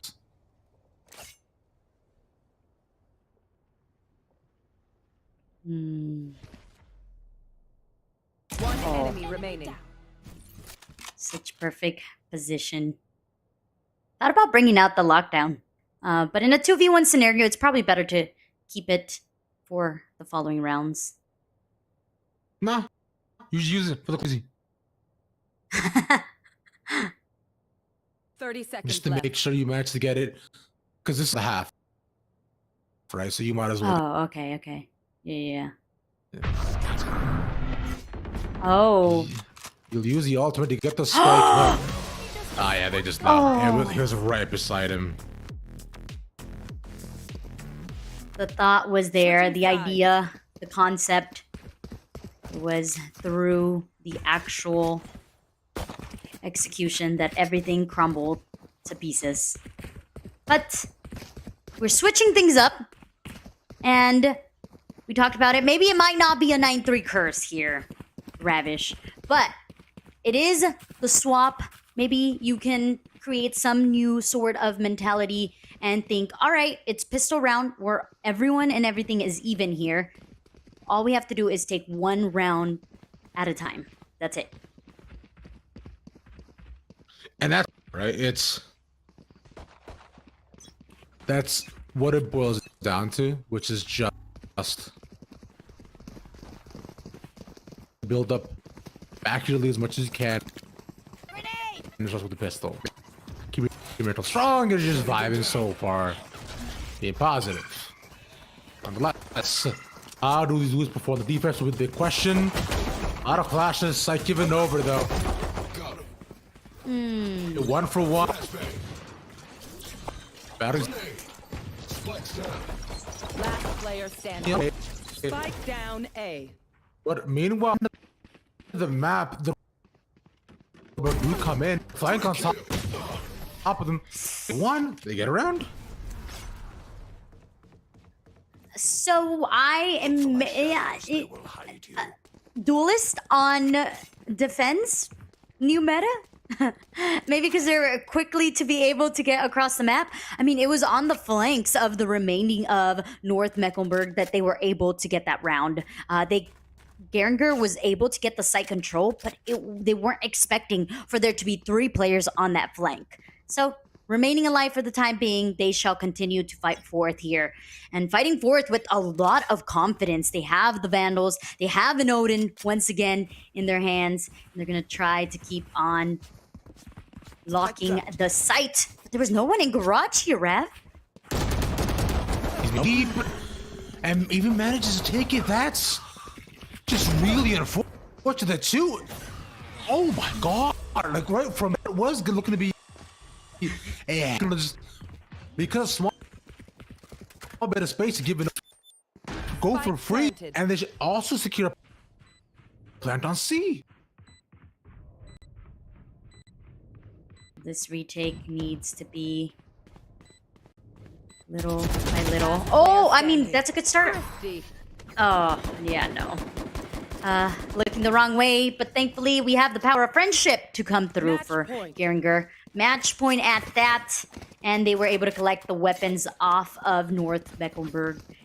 So, economy-wise, they are chilling, vibing, as you like to say. There. Yes, ma'am. One more round to go, and it's a save of North Mecklenburg. Well, so all they get is just get this. This is too weird from Richie's ult. They've been pretty good about just we're gonna walk into sites, takes it straight up top, couldn't find anything, and that C site wide open. Paranoia eventually was from the team. In fact, won't catch anybody, and he's gotta hold this. Oh, I'm surprised that Boombot didn't catch Yoru in the garage. Angle must have been just a tad bit off. Oh, good. Yeah, it's a little bit slower in terms of how long it can go, but should be just one more to be taken. 4v2, Neon and Omen all entering on C long. Now it's just the Neon, and I don't Attackers believe the win. Neon can do much more. At that, Granger are able to claim the map. Haven has been a success for a lot of the teams, a very definite success as well. We see at the top of the leaderboard that Reyna, who created the space, as well as the Rays. I mean, as you should, your duelists are thriving, so is your squad there. But going forth, we have some more Valorant, right, Rev? More. Yeah, I believe we have some more Smash Bros coming up after this in a little bit. So yeah, so might get to see more of that. See just what sort of fun matches we may have. As I believe we should be as we have a little bit of time before we get into it. As we're nearing the end of our day here at YouTube, so it should be a fun time. And you know what, you get to ask a lot more questions. Yay! Who that is, I love man. questions. Hurrah! That's what matters. Yeah, I'll do my best to answer whatever I have for you here as well. Good, yeah. So, We're learning. We're learning Smash. Yes. Yeah, and for all of those out there too, you're also just now learning as well along with us, perhaps. So maybe you can, maybe some of the questions you also had can also be answered. That's my thoughts, though. By the way, we do have CEEC going up against West Charlotte right after this, in a little bit, right? So we'll get to see what kind of games they played and what they experienced throughout their days. But we will still have a minute before then.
All right, armies, come on back. Have our final couple games for y'all today. One round out of the way. CEEC versus West Charlotte. Ooh, me love me some Split. I like the diversity of maps we've gotten today. We got Icebox, we got Ascent, we got Taven, and now we get some Split. Oh, that's right. Yeah, which is pretty nice. All Diversity. the reposition from being Salad Man, nice name. But to ensure that Heaven is still under control. On top of A, there's still 3v4. And this is the bonus right now for their side. Look at the plants on. They weren't able to actually secure it until they managed to find some decent amount of cover. Seeing what the centering, there's 2 over by Cobby. Interesting enough, no one set up by screens. And the blinding light catches nobody. How does West Charlotte enter into the site here? They're gonna go past screens into mail. Droxler is just watching it. That's a good leader, but he's at 20 health, so you need to be really careful. Oh, he gets caught out. Be 1 for 1. Look behind you, brother. There's nobody there. Oh. Oh, he actually went all the way around. He's gonna get caught. This is gonna hold it. Oh man. Nice retake. They allowed for the Phoenix to be what you call the bait. And then the rest of the squad funneled their way onto the site, eliminating the only player that was there. And then there was only one lone Reyna to try to retake the site all by then Lones himself, which didn't quite work out. So for the side of West Charlotte, they get to pick up some weapons as well as claim some more. And also get that Reyna Empress form in activation. Just going to be really nice. We can see on the side screen the next matchup, which I believe is AK versus Ho. That's also going on a split too, which is fun. Nice. I like that. However, they end up picking for their side. It seems like they're going towards the Fate Cypher variation with the Sage instead. I find Sage has fallen off a lot when it comes to split because the mid wall just isn't as useful, and there's a lot of different things you can do. Like even this wall for entry, like I find you could just use even just the KO or even or a flash just walk yourselves in. Either way, they are not in the site. CEC. Oh. Oh, They're looking a bit towards the other side. That is unfortunate. The retake from West Charlotte is swift, and Night Raven just clears the site by himself. Night Raven. I like that name. That sounds like the next Batman, but like a cooler version. That sounds like you. That sounds the name that when I gave to myself when I was an edgy 10-year-old on PSN. I love that. Can I start calling you that? Is that going to be your new nickname? Please don't do that. That would be awful. Oh, okay. Oh, I'm sorry. Yes. Yeah. I thought it was cool. All right. Well, what I think is cool is definitely not cool confirmed. Well, we get to also see some Smash on the side as well. I believe that's Byleth and Sephiroth. Yeah, that's we're seeing, which is pretty fun. Byleth is actually favored this matchup too, but if Sephiroth can actually, because you only play range, if you play up close and personal, then it might be fine. But as Sephiroth, you don't want to do either of that. Yeah, Byleth should win this. All right. You heard it here. You heard it from Ravish. It is confirmed. That is what's about to happen. So I'm going to take you guys back to some Valorant here with the mental games happening over onto the A site. We know that the Viper's Pit has been committed, which most of the time you think, all right, Viper's Pit, but this is some sort of conditioning that's happening here from CEEC, which is put down the Viper's wall, and eventually they will not hit, but this time they will get themselves onto the site. Yeah, the wall though, I find as soon as that came down, it's getting the permission to just pretty much walk in. But C's just decide as soon as some sort of entry happens is when they also look to just cram onto the site, and it comes down to a gun duel. They just have such a read on what West Charlotte is doing, because it seems like no matter what site they go to, they just end up being like taken apart within seconds.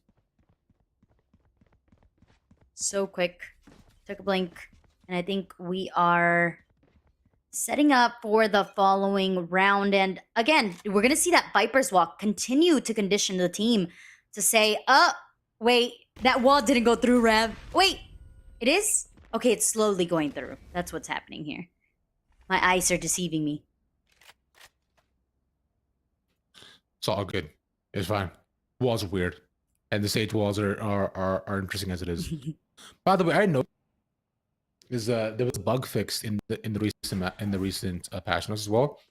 That apparently Sage's wall was healing back to full after being damaged, which is I saw that, I'm like, no shot. It's already so powerful, but that is the rest of CEEC. Again, same situation, same outcome. They may be on a save, but as soon as they enter the site, West Charlotte, they just seem caught off guard by the rush in that comes in from the defensive side. Poor Hector. Last remaining. Says, have no Nice. fear, I am here. Able to take one. Now needs to go seconds left. up the hill and get 3 more. That's too much to ask for. The salad has came down and said, not today. I will get this round. And I mean, 4-point lead on a map that is defensive-sided favored. It's looking nice and dandy here for CEEC. I'm giving that an extra C. CEEC. There you go. I'm gonna call him C from now on. Oh, that makes sense. 4 letters is hard. Call him C. That's easy. C. Yeah, just C. Either way. That's easy for both of us. A little bit default on the side of West Charlotte. They actually managed to catch out 1 Rogue Slayer, and now know that there might be a double up, but playing the angle, going back through sewers, and also gets the heal. No chase down there, but a good start at least from West Charlotte side. Well, gets themselves onto the site, find the information of at least where 2 of their opponents are. Slayer looking to slay up top in Haven. Nobody quite showing any contact there just quite yet. They have 2 late lurks, and these are going to come into benefit, as now there's just 2 remaining defendants. Last player And standing. finally, West Charlotte, they play slower, they don't rush in, and that works out because they get the first pick off. And C seem to be at a loss for what to do. It's just Night Raven left by themselves, and they definitely do want to save, so they'll move into spawn. Off to the side, we see what seems to be a very close matchup. And, okay, Nice, too. that's good. Yeah, Raven says, I'll take those. Helps me build that economy for my squad. And I think they already had that Rolling Thunder, so I don't think it made that much of a difference towards that ultimate. But regardless, if you're able to eliminate some weapons off the hands of your opponents and hurt their economy, it favors you in the following rounds, which we are about to see here. Oh, I love that spray. That's one of my favorite. Actually, this new Battle Pass has some really solid sprays. It does, yeah. I love the Omen. The Omen one is cute. Also, the Breach one I like a lot as well. Oh, yeah. And the Reyna one, copying the meme, is also so good, man. Some of these sprays are just excellent. I love them so much. I wonder what kind of sprays Gecko's gonna have. I think right now he just has the one where it has all his abilities. So it's like Right. Dizzy, Mosh Pit, Shark. Or is Yeah. it Shark? Yeah. I can't remember the name right now. But I wonder if in the next battle pass, right? What's gonna be? I think. Oh yeah. Mm-hmm. Either way, though. Good. Spike Yeah. B. Capra Sun dead in 1. Night Raven looking to anchor the side by himself. As there's an orbital strike to slow them down, force to rotate over. Oh, the spike is dropped in the middle. Nice shot from Rogue Slayer. It'll corner them all in garage. Here's the push in, but they're just watching it. The concuss is not that strong. You can't walk in dry, brother. You need to flash that or something. Gives an opportunity for a free pick. So 3v3. They still want to force it down B. They have not been able to cover the spike, the kind of spot it's in. So C, you have to move around, do something else. As being silent man is watching the entry. One has made it through. Just the firewall will not be enough. There's running out of time here, Q. Not. Fun. Addition. That'll be it. Right into the hands of I, who is locked and loaded on the target. As we Soparu onto Huff and Ardre, they see that the lead is big and continuing to grow here. With the last player remaining. Oh, the Raze. I mean, the Sage with the shotgun chasing away. Not being able to back out and has an operator in hand is so scary. And attacking op is one that, you know, unorthodox, but one that's clearly working out for Ardgelly. For Ardre Kel. That's it. Yeah. Ardre Cal. We'll call him AK. Ardre. I like AK. AK's good. Yeah.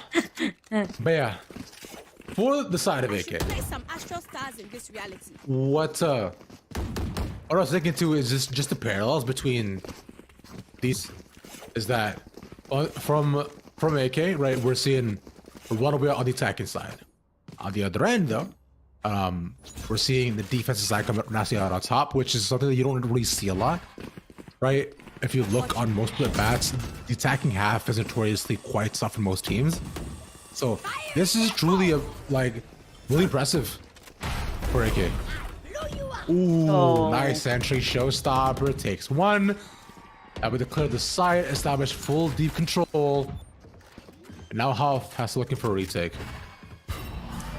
I wish that my Raze ultimates actually killed people too. Like in the game, of course, I should say. I don't know why I had to say in the game, but I felt like I had to say in the game.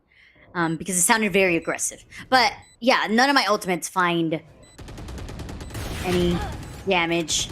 But AK are doing so much damage. This poor Huff squad who's trying to make their way onto the site. One enemy remaining.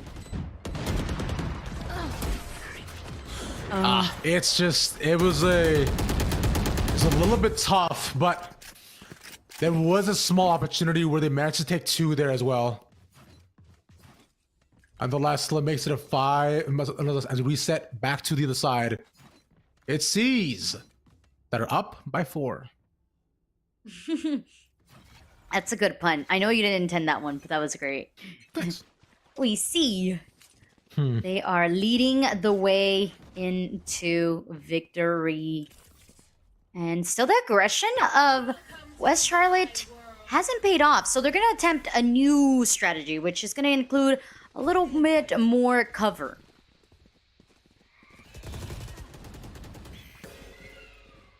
One taken away. Oh, just right through the spray. What?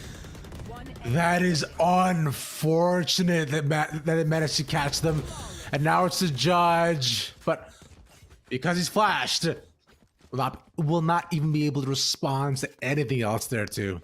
Damn. That's insane. Every single shot was there. The cover did not matter. There was eyes left, right, all around. And it's in the name. They see all of it. And they're gonna have 3 ultimates to back up this following round. I'm gonna say, I think that running back is gonna go straight into A main, try to find some sort of kills. Thankfully for West Charlotte, nobody's gonna be home for that. Okay, no, not yet. Too early. Nah, not much yet can happen, unfortunately. Still 5v5 though. They have the altar for the Phoenix, so if they break this wall, they can use that to just rush up to heaven. And there we go, that's the Phoenix ultimate, but this time that on use on the side of CCC to find somewhere the info. They see nobody there, so they still continue to hold up by heaven. No rotations over the other side. Look how much space Sage has taken over onto the A site. Oh, this is going to be good if able to connect with that pick. Oh, there it is. But the site hasn't been cleared here, Rab. I mean, they're trying to check what corners they can. Oh, this is tough. Good display from iLost, who's watching if anyone looks to push out. Instead, it's the Reyna making all that space to get a pace on the site.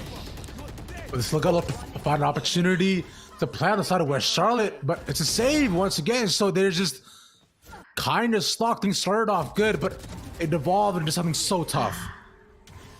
Yeah, had the site been cleared there for Swifty, or had Swifty cleared the whole site for the rest of the squad, things could have been so much more different. And I have to give the mechanics of being Salad Man super kudos. The fact that they were jiggle peek, able to throw out that leer, and then crouch peek, something that we saw nobody expected, and was able to sustain onto the site for so long, made it so impactful for C to just continue to roam and gain their wealth little by little, round by round.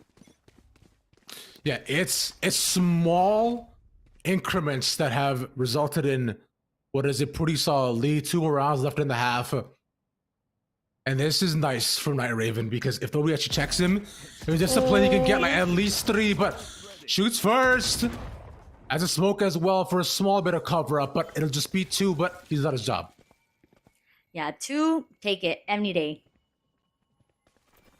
Now, West Charlotte gets that orb to Sage. But Bean Salad is not going to allow for there to be any funny business in Garage. Instead, claims 1 and is still hunting for the following, and they're stuck here, Raph. Yeah, nothing more to do, because it does end up happening a lot, right? Because when you're overforcing onto a singular site, it gives the defender an opportunity to just deny all the space you could have potentially gotten on 9-2. See, looking for 10. 10 in the grasp of C's. They have so much money, and they're also going to bring out Odins, which we talked about this, chat. Odins, they're scary. They are a weapon that just doesn't stop shooting. I think that's the most scary part about the Odin, is it just continues to go. Wait, did I see 5 Odins? I guess they're having fun. That is my thoughts here, because they have the economy to do so. Yeah. So, you know what? I respect the hustle. By all means, do it up. You do a breach ultimate here too. Sage as well. A lot of opportunities on both sides to do a lot. And at least make this round a bit difficult for both sides. Styles man work his way so far in, gets 1, repositions, and sees this transfer. Isn't working. It'll either stuck in a corner. Nice flash. They're just running through them at this point. Flawless round. Oh, there's nothing that could have been done there. The spray transfer on point. Bean Salad does a lot of aim timing. I bet. I believe. And with the swaparoo happening here, 10-2 at the half, West Charlotte has a lot to prove. And it's going to be on how they can handle that first pistol round. How are they going to shut down Bean Salad to start off? Because if Bean Salad gets space anywhere, whether it's mid, whether it's A, whether it's B, it's going to spell chaos for West Charlotte. And I mean, even just right now, looking at the map here, Rav, they are gamble stacking the correct site just for one specific player. Mm-hmm. But yeah. 4 stacking right there's Blinding Light goes out towards B, catches no information there. So they'll choose instead to see what util they can bait out. They find the snake bite from the Viper early on. To cut that off, instead they fake the rotation, cut noise, move all the way back. But there's still a lot of people here from West Charlotte. We check the corner, sees one. Swifty wins that and repositions.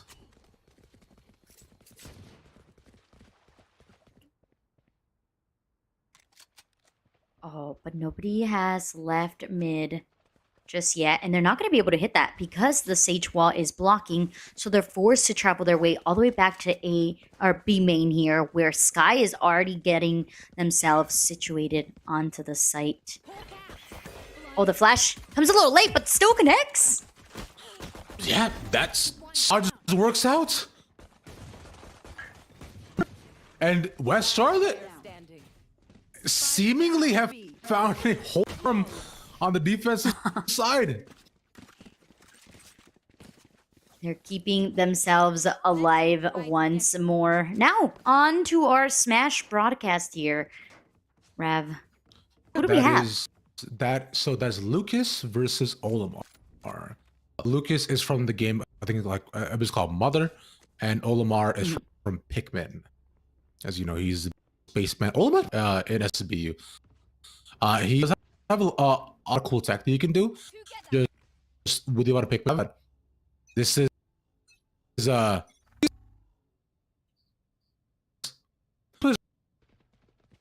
this same with Steve. Be players. real. Same Tell with us Steve how you players. feel. Yeah, same with Steve players. Like this is just it's just no bueno. You know, like I feel like you could do better as a person. But hey, that's my opinion. Aww. Either way, Let's see how C's does it. yeah, just playing around naturally. We'll look at the rest. A lot of damage given over to C's. Small force from their sides. As Flash but no swings off of it either. Lions everybody on site. Allow C's to get the plant down. Rogue Slayer moving around. They're all still cornered though, so they have nowhere to reposition to. And he decides to swing by himself, takes the battle. Rogue Slayer cleans up everything else. It's 2v2. As Caprice saw moving around. But there's no good guns dropped. So he's still sticking with the classic behind as well. There gets one. One person left. Confidence. Oh, that All was that I needed. yeah. It's good timing. Also, the baiting of just the Sage. You talked about it. Caprice was moving around. Why? Because he wanted to make sure that they were the point of contact. They were the point of the attention. So that then Night Raven could just clean up town, make sure that everything was nice and dandy, and they were able to get that point, which they did oh so flawlessly. And it was on Bean Salad making themselves or allowing them to get onto the site. It's a rough situation to be here for West Charlotte. They're down to just Marshals, Frenzies. Hey, even a Spectre. And this is a buy-up round, which means that their last round, Rav, it's going to be also a not the best buy-up. Yeah, it's pretty much just 4-subs throughout. If they do not end up winning this, right? So it's definitely rough for now, but oh, Milk is just caught in the corner. One more tick would actually gotten him, but instead it'll just be the spray to take him out. As the rest of the seed walk in. And that small corner allows him to avoid the entire brunt of the snake bite, keeping him safe with West Charlotte. Left with 2 members alive. Rogue Slayer. I mean, he has a ghost, so you try to get 1 here. Up against 5, though. Not happening. Yep. All right, match point. I said it, yeah. I bench plates. He's benching everybody at this moment. He's like, I got this, team. Don't worry. I got us. Everybody get on the bar. Actually, technically Bean Salad's the one doing that. But hey, it's a team game, as we like to say. And so far, C is doing better than a C+ right now. They're kind of like an A+ at the moment.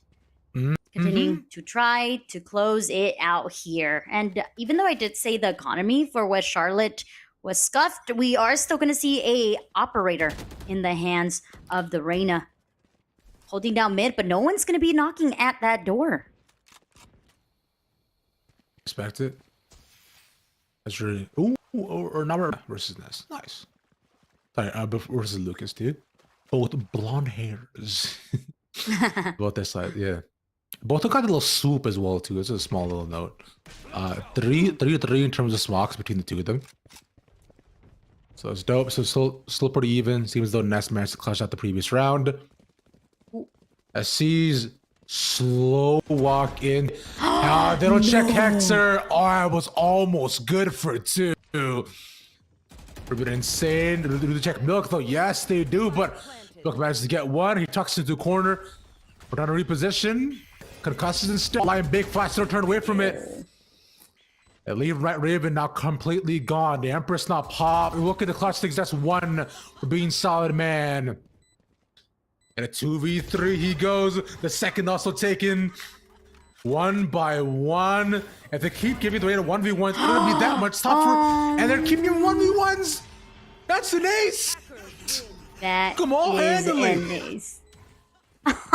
And I like how they had the backup of the Brimstone over on A main with that orbital strike just to end it all. In case things got bad, there was that Brimstone. But Huff versus AK still going strong. Last round here for Huff to try to not get Here. a hard L here. They gotta do something. They need this pistol. Winning 12 rounds on the attack is exceptional. I have to say for your AK. On a map like Split, nonetheless. I mean, we'll see what Huff does. Cornered up in B, makes first contact. 1 already gone off the first swell. Do they push against them? Yes, they do. Similar situation, they're all being pincered. 1 more taken. Lanny good for 2 there, though. One enemy remaining. Gonna keep his team alive. Nice. And a bit overzealous. It's in a 1v1. Lanny versus Black Adam. For the tournament lives. And an ace for Lanny. 4K. But an ace in our hearts. Yeah, an ace in our hearts, though, because we thought that was absolutely phenomenal. Huff keeps themselves from getting an unfortunate timeline there. And that's all you need. You start off, but something that we've seen with the previous teams is they get overly zealous. They buy up weapons that end up in the wrong hands and don't do them any favors.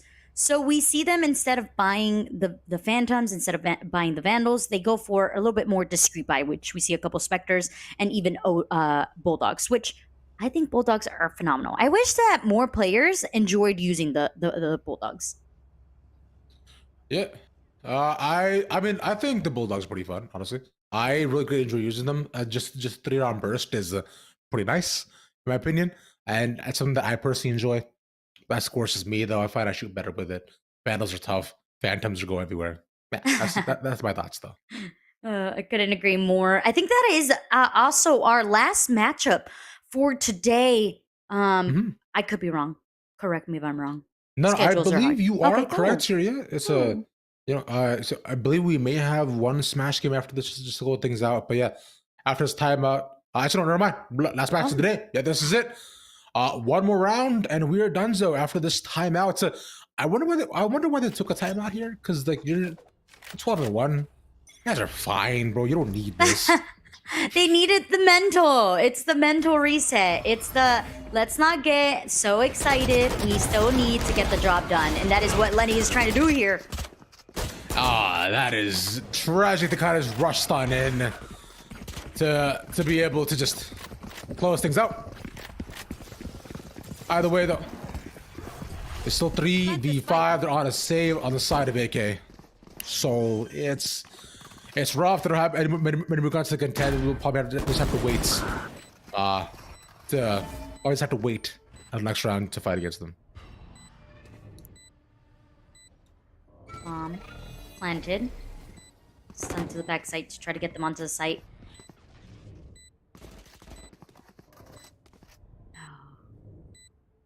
That late lurk is being zoned out by 2 players, and this just shows why Huff is able to keep themselves around. Just 1 more round here. Yeah, shorty pop out wasn't gonna happen, but respect. It was close, if anything. It was at that. But when you're up against 4 players just holding down the site and saying, no, this is not it. You shall not. Then it allows you to breathe just a little bit easier here. Now, what I would like to see here from Huff, because they are so far down, maybe we have Lenny give away the Bulldog to one of his teammates and then bring out those Blade Storms, but it looks like that might not be the case. They want to make sure that everyone on the squad has a weapon and is ready for this attack. Very nice attempt there by AK to try to pull some of those Huff players into their crosshair, but they didn't fall for it just quite yet. Yeah, not just yet. As we got the Kazuya versus the Ganondorf going on, big old heavies, just show those. But speaking out, there's watching. Nice one for one. There's much aggression from Hoff, knowing that AK would have tried to match them. And then he guns as well. It's a bit of a broken by Asal's eye. He tries to recover it, can't get it, and that's just the round. Yep. One last player. Once again, I feel like it's the... No, last time it was the Astra, yeah? This time it is now the Sage. Being the only... I mean, 1v4? Very doable. Is it? We've seen... Yeah, I mean, in the right hands, I should say. In the right hands, it's a doable situation. I was just playing with Ethos the other day. So if it was in the hands of Ethos, he would... be able to clutch this out. That's so true. I have hope. I have hopes. That is fair. Ethos is insanely good at this game, yeah. But just see one. That's nice, but gets spotted. So they're all just watching the angle. Yeah, not much more can be done there, unfortunately. But that was still a anti from AK, right? But now this time with guns in their hands, now we'll see what they can do. Ooh. Well. I mean, it's too soon, so I shall not speak. But still, a very valiant effort here by Huff to continue to claw their way round after round. And it's just that simple. I think a lot of players in the Valorant community sometimes tend to remember that everyone's human and everyone could falter at any point. It just takes time, it takes patience. Yeah, and it takes determination too. Like, how much do you really want this match? Shows true character here from Huff. Shout out again for winning that match against Kazuya. Huge. Let's go. W. But I never thought that a team would have trouble in defense on a split. Either way, after just, one round after the other. Makes it so with guns in their hands. Huff is just waiting for AK to push against. This is what they've been conditioned to know. But now with this, AK deciding, we gotta do all this, right? Considering they'll definitely know what's happening, as that is a testament to what happened last round. But Huff is just running out of time at this point. Yeah, I see them trying to get this mid control. And, it's a dry peek into the Raze up Haven. 30 seconds left. So instead, they're going to opt to all go into main. This Nebula is going to allow for them to get into the site for the time being.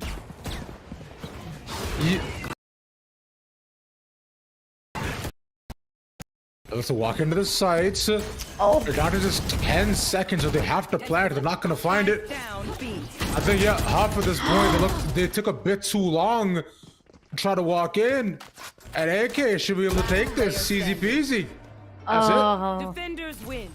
So close to continue on that comeback, but it just wasn't there. Too much time taken on setting up. So now we go into what is West Charlotte against C on some Smash Bros. Yeah. Now, who are these characters? To the next, it's Kazuya, and that is Little Mac. Little Mac is from Punch Out. Kazuya is from Tekken. Yeah. But he thought he reached the end. Nope, that's an easy take. Risky play he took. Maybe got the shield break. Little Mac's a fun character, I find. he's a bit complicated because his recovery is bad. So you can't really play off stage, but he hits really hard. Did he not have another jump? With it up, he could have made that. That is, wow. That's kind of just stock given away, and now one stock advantage for NMLO. Gets the stun, big damage up to 77. Not able to land a single retribution hit. Well, okay, so the green person is Little Mac. Little Mac. Got it. Okay, okay. Yes. Colors help. Yeah, you're fine. See, yeah, because of that, because recovery is just really tough. Wasn't able to land a single other hits, unfortunately.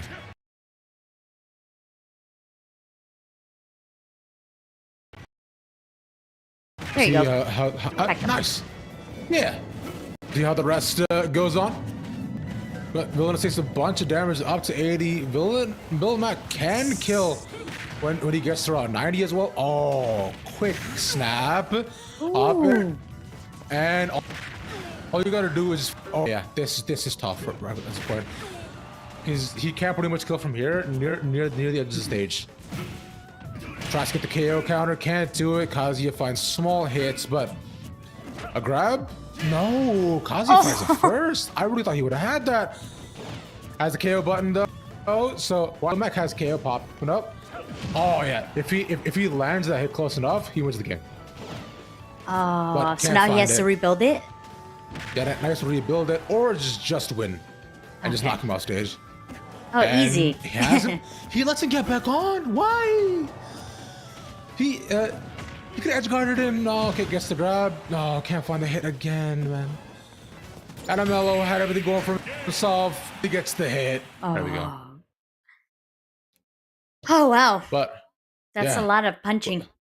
it is indeed. As we have one final game left, we'll cut it to a short break, and when we come back, we'll have a final smash game for y'all. See you in a couple seconds.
All right, homies, welcome on back in. We got our final BO3 of the night. As you can see, and West Charlotte.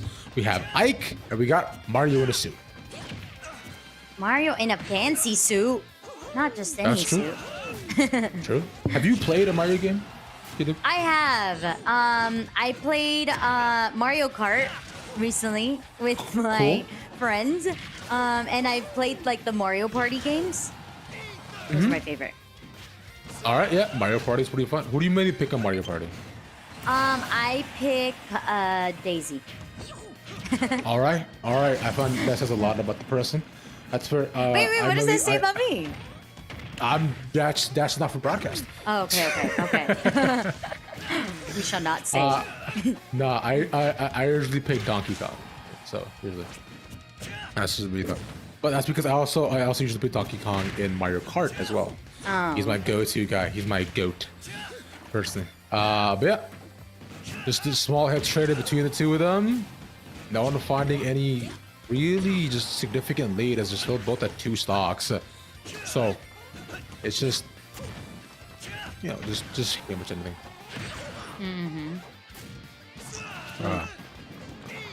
Finds the recovery. Nice. A trade to space. Okay. I feel like this Mario is a little bit of what I would do when I'm playing this. Just a little bit of spammy here, there, spammy there. Yeah. You know, he's testing some stuff out, right? You know, just a little bit here and there, for sure. But by the way, so with the Mario Kart, though, would you say when you play, do you usually win with your friends? No, I'm terrible. What? Come on. Yeah. You're I had to gaming. use the assist. You know how my friend actually pointed this out, which oh, poor Mario. Oof. Just got thrown at us. Yeah, I think he's yeah. gonna need some therapy after this. We should definitely talk to him. You good there, Mario? Oh no! Okay, For sure. recovered. Good. Yeah, he's fine. So you need assist when playing the game? Yeah, so like my friend pointed out that I was using the assist where like it doesn't let you get off course. You can tell because there's like a little antenna behind your cart. Oh. Yeah. And I never noticed that I was doing that. But good job. Revenge there comes back. And Nice. that was match number 2. Do we need one more? Yeah. I think it's That is that is the best of 3. So Okay. we'll see what goes on next preseason. Either way, see what else this team has got to show us. But that's crazy to me. I don't know how you can't drive within the lines of What do you mean? the track. Okay, think about like kids, right? Like think about kindergarten kids. When you give them a like crayon, they don't color inside the lines. They go like shh. That's me in Mario Kart. Yeah, Except I'm not coloring. but when you grow up, you know, you usually I never grew up. learn to color within the lines. I mean, yeah. So it takes practice, is what you're saying. So I haven't practiced Mario Kart. I feel judged right now. Production, I'm going to talk to you after this. I'm just kidding. Okay. These characters, though, tell me about them. What's going on here? So we see a little change up coming out from Seaside right from the Mario and the Ike matchup too. Instead, it's going over to the. Oh my god, I'm blanking on the name.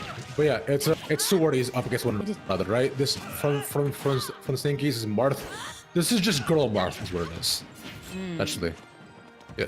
She's also really good intricate a lot of people who don't receive the Nintendo Smash.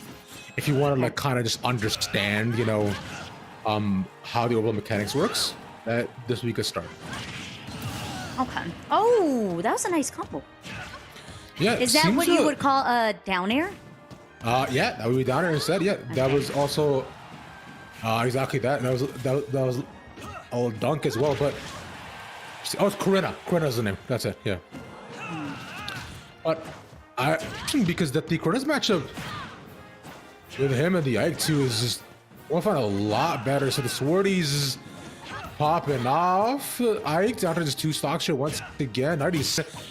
A big fear could possibly just take away the stock, possibly with the 2v2, but back in the 74. Oh, a little bit too off stage to get the recovery. Oh, but then Nice. just quickly comes back and is able to trade off there. So that's nice. Yeah. What was the build-up? The previous build-up. I noticed a lot with Smash, even though you may have got, like, let's say, a stock off of your opponent, if your opponent Yeah. has been able to build up so much in the previous one, you're essentially just 1v1ing unless you're able to block a lot more and get a final hit. Yeah. Exactly that. What? Oh, triple up air. The knock up, nice reflect. Oh! But goes a bit too off stage. Because she's the one who stock, she won. All right. Oh! C takes the game. That's good. That was a good one to end on. That was the fun one, exactly that. Yeah, so thank you all for watching. Appreciate you to be on my side. And big shout out to everybody in the back. Oh, actually, no, never mind. There's one more set. I thought that was the final set. There's one more set. I I'm a hyped liar. you guys way too much. Never mind. But yeah, well, yeah, let's just let's just see who else looks to pop on up. Right, we have AK versus Huff. That is up next, so we'll look to get that match set up for you all, right? But until then, you know what?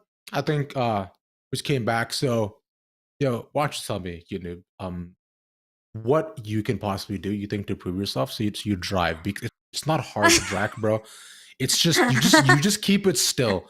Like, do you have your license, like IRL? I do. Wait, how old do you think I am? I don't know. Like, I haven't really necessarily questioned it. But here's the thing: if you have your license, you can drive an actual car. You can drive a cart. Like, it's easier. No. It's hard to control, like, the sticks. Even in, like, any sort of game where I have to walk a straight line, my fingers are always like, din, din, din, din, din. It's like the thumbsticks. What? It's like my hands.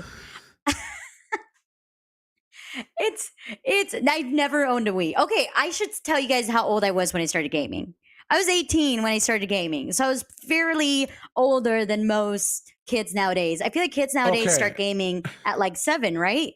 Like, even that. I gave my little brother my Xbox when he was like, yeah, probably 7. So Okay, all right. it's like I was a late, late you were gamer. late bloomer when it comes to gaming. That's fine. Okay, so now I'm curious. Wait, so how old are you? I don't even know this, bro. What? Let's just say I'm in my edge of gaming years, if that makes sense. Edge of gaming.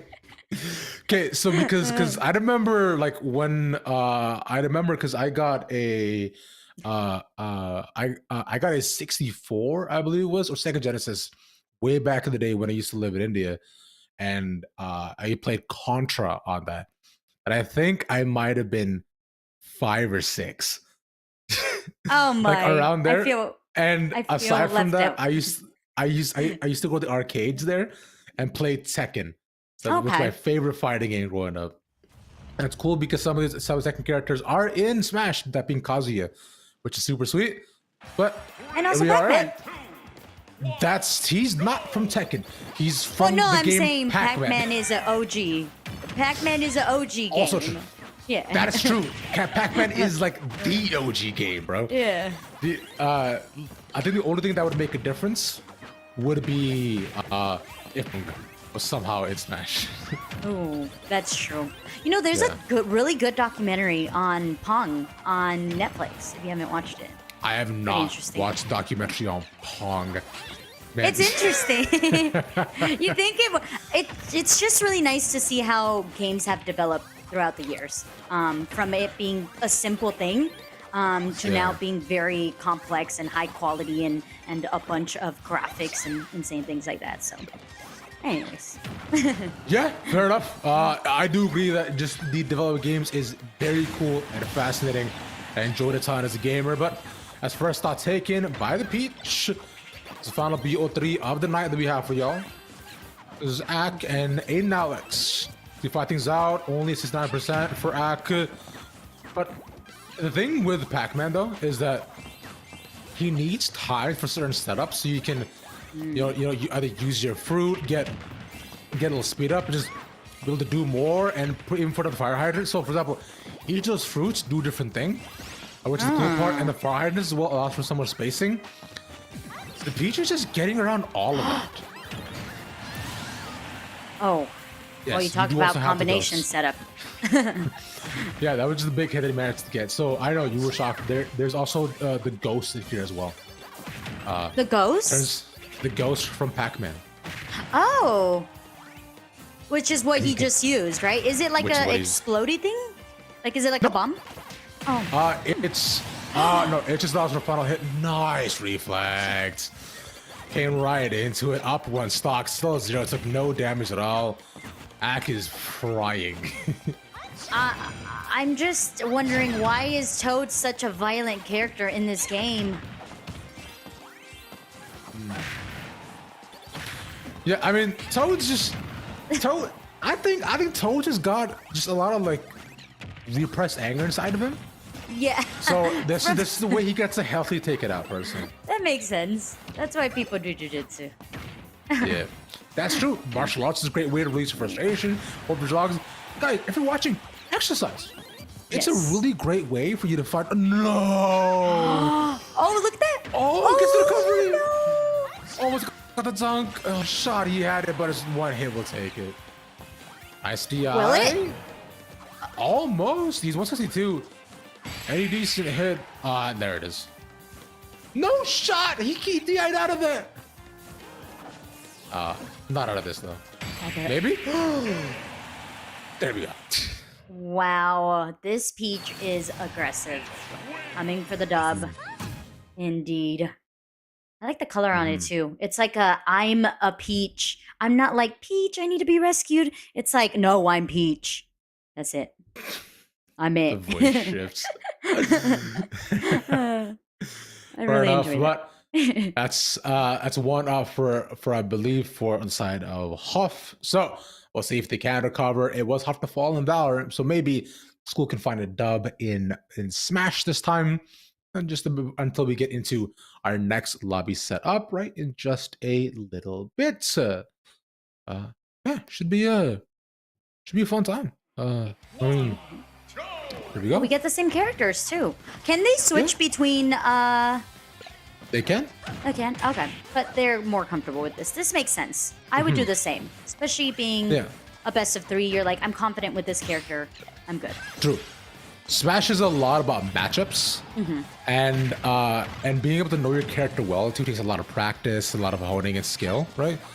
So switching in between and being able to have a roster of a couple different characters you can play on its own is really impressive. Like any fighting game, there are certain move sets and lists that you have to be able to try to turn around, test, and be able to understand, especially with how they interact with certain other characters. So, especially in a game like Smash, so it's having like multiple characters you can play. It's very tough. Nice big hit from the pack, but it's the same question of the Peach being able to close things out. But it's him to get the first stock. Oh, wow. Beautiful start. Okay, nice start. Down Have you blocks are played any really fighting good. games, Ooh. Kina? No, not really, if I'm being real. That's okay. Yeah, but now this is making me want to. You should. I mean, if you have Mario Kart on the Switch, you might as well also get this. It's a fun time. Smash Bros. Yeah. Yeah. It's I'll a make classic. all my friends play with me. As you should. I mean, you also test characters. Oh my god, the Toad is not finding the kill. Now, are those turnips Okay. that she's holding out? Or They is it are strawberries? turnips. Ooh. That is turnips. Yeah. She gets to throw those for a bit of spacing and, of course, off-edge guarding as well. But Aiden Alex, though, does not want things to be left behind just like that. Ak is still up 1. There we go. The Toad. Yeah, It's the Toad is for the doing, win. Toad is doing work, man. It's a great finisher. Especially when you're right near the edge. Peach is floating around. So trying to as many hits as possible. Is at 121. Wants to lay out as much damage as they possibly can before the next stock, but not going to happen. Okay, well, Aiden, this is it, Aiden. Gotta put in work. If you want to at least make it a even stock. I find it so funny that they call it stocks and not live. Why is the reasoning behind stocks? I mean, that's just lives you have, right? Yeah. Oh, so does the game call it stocks or?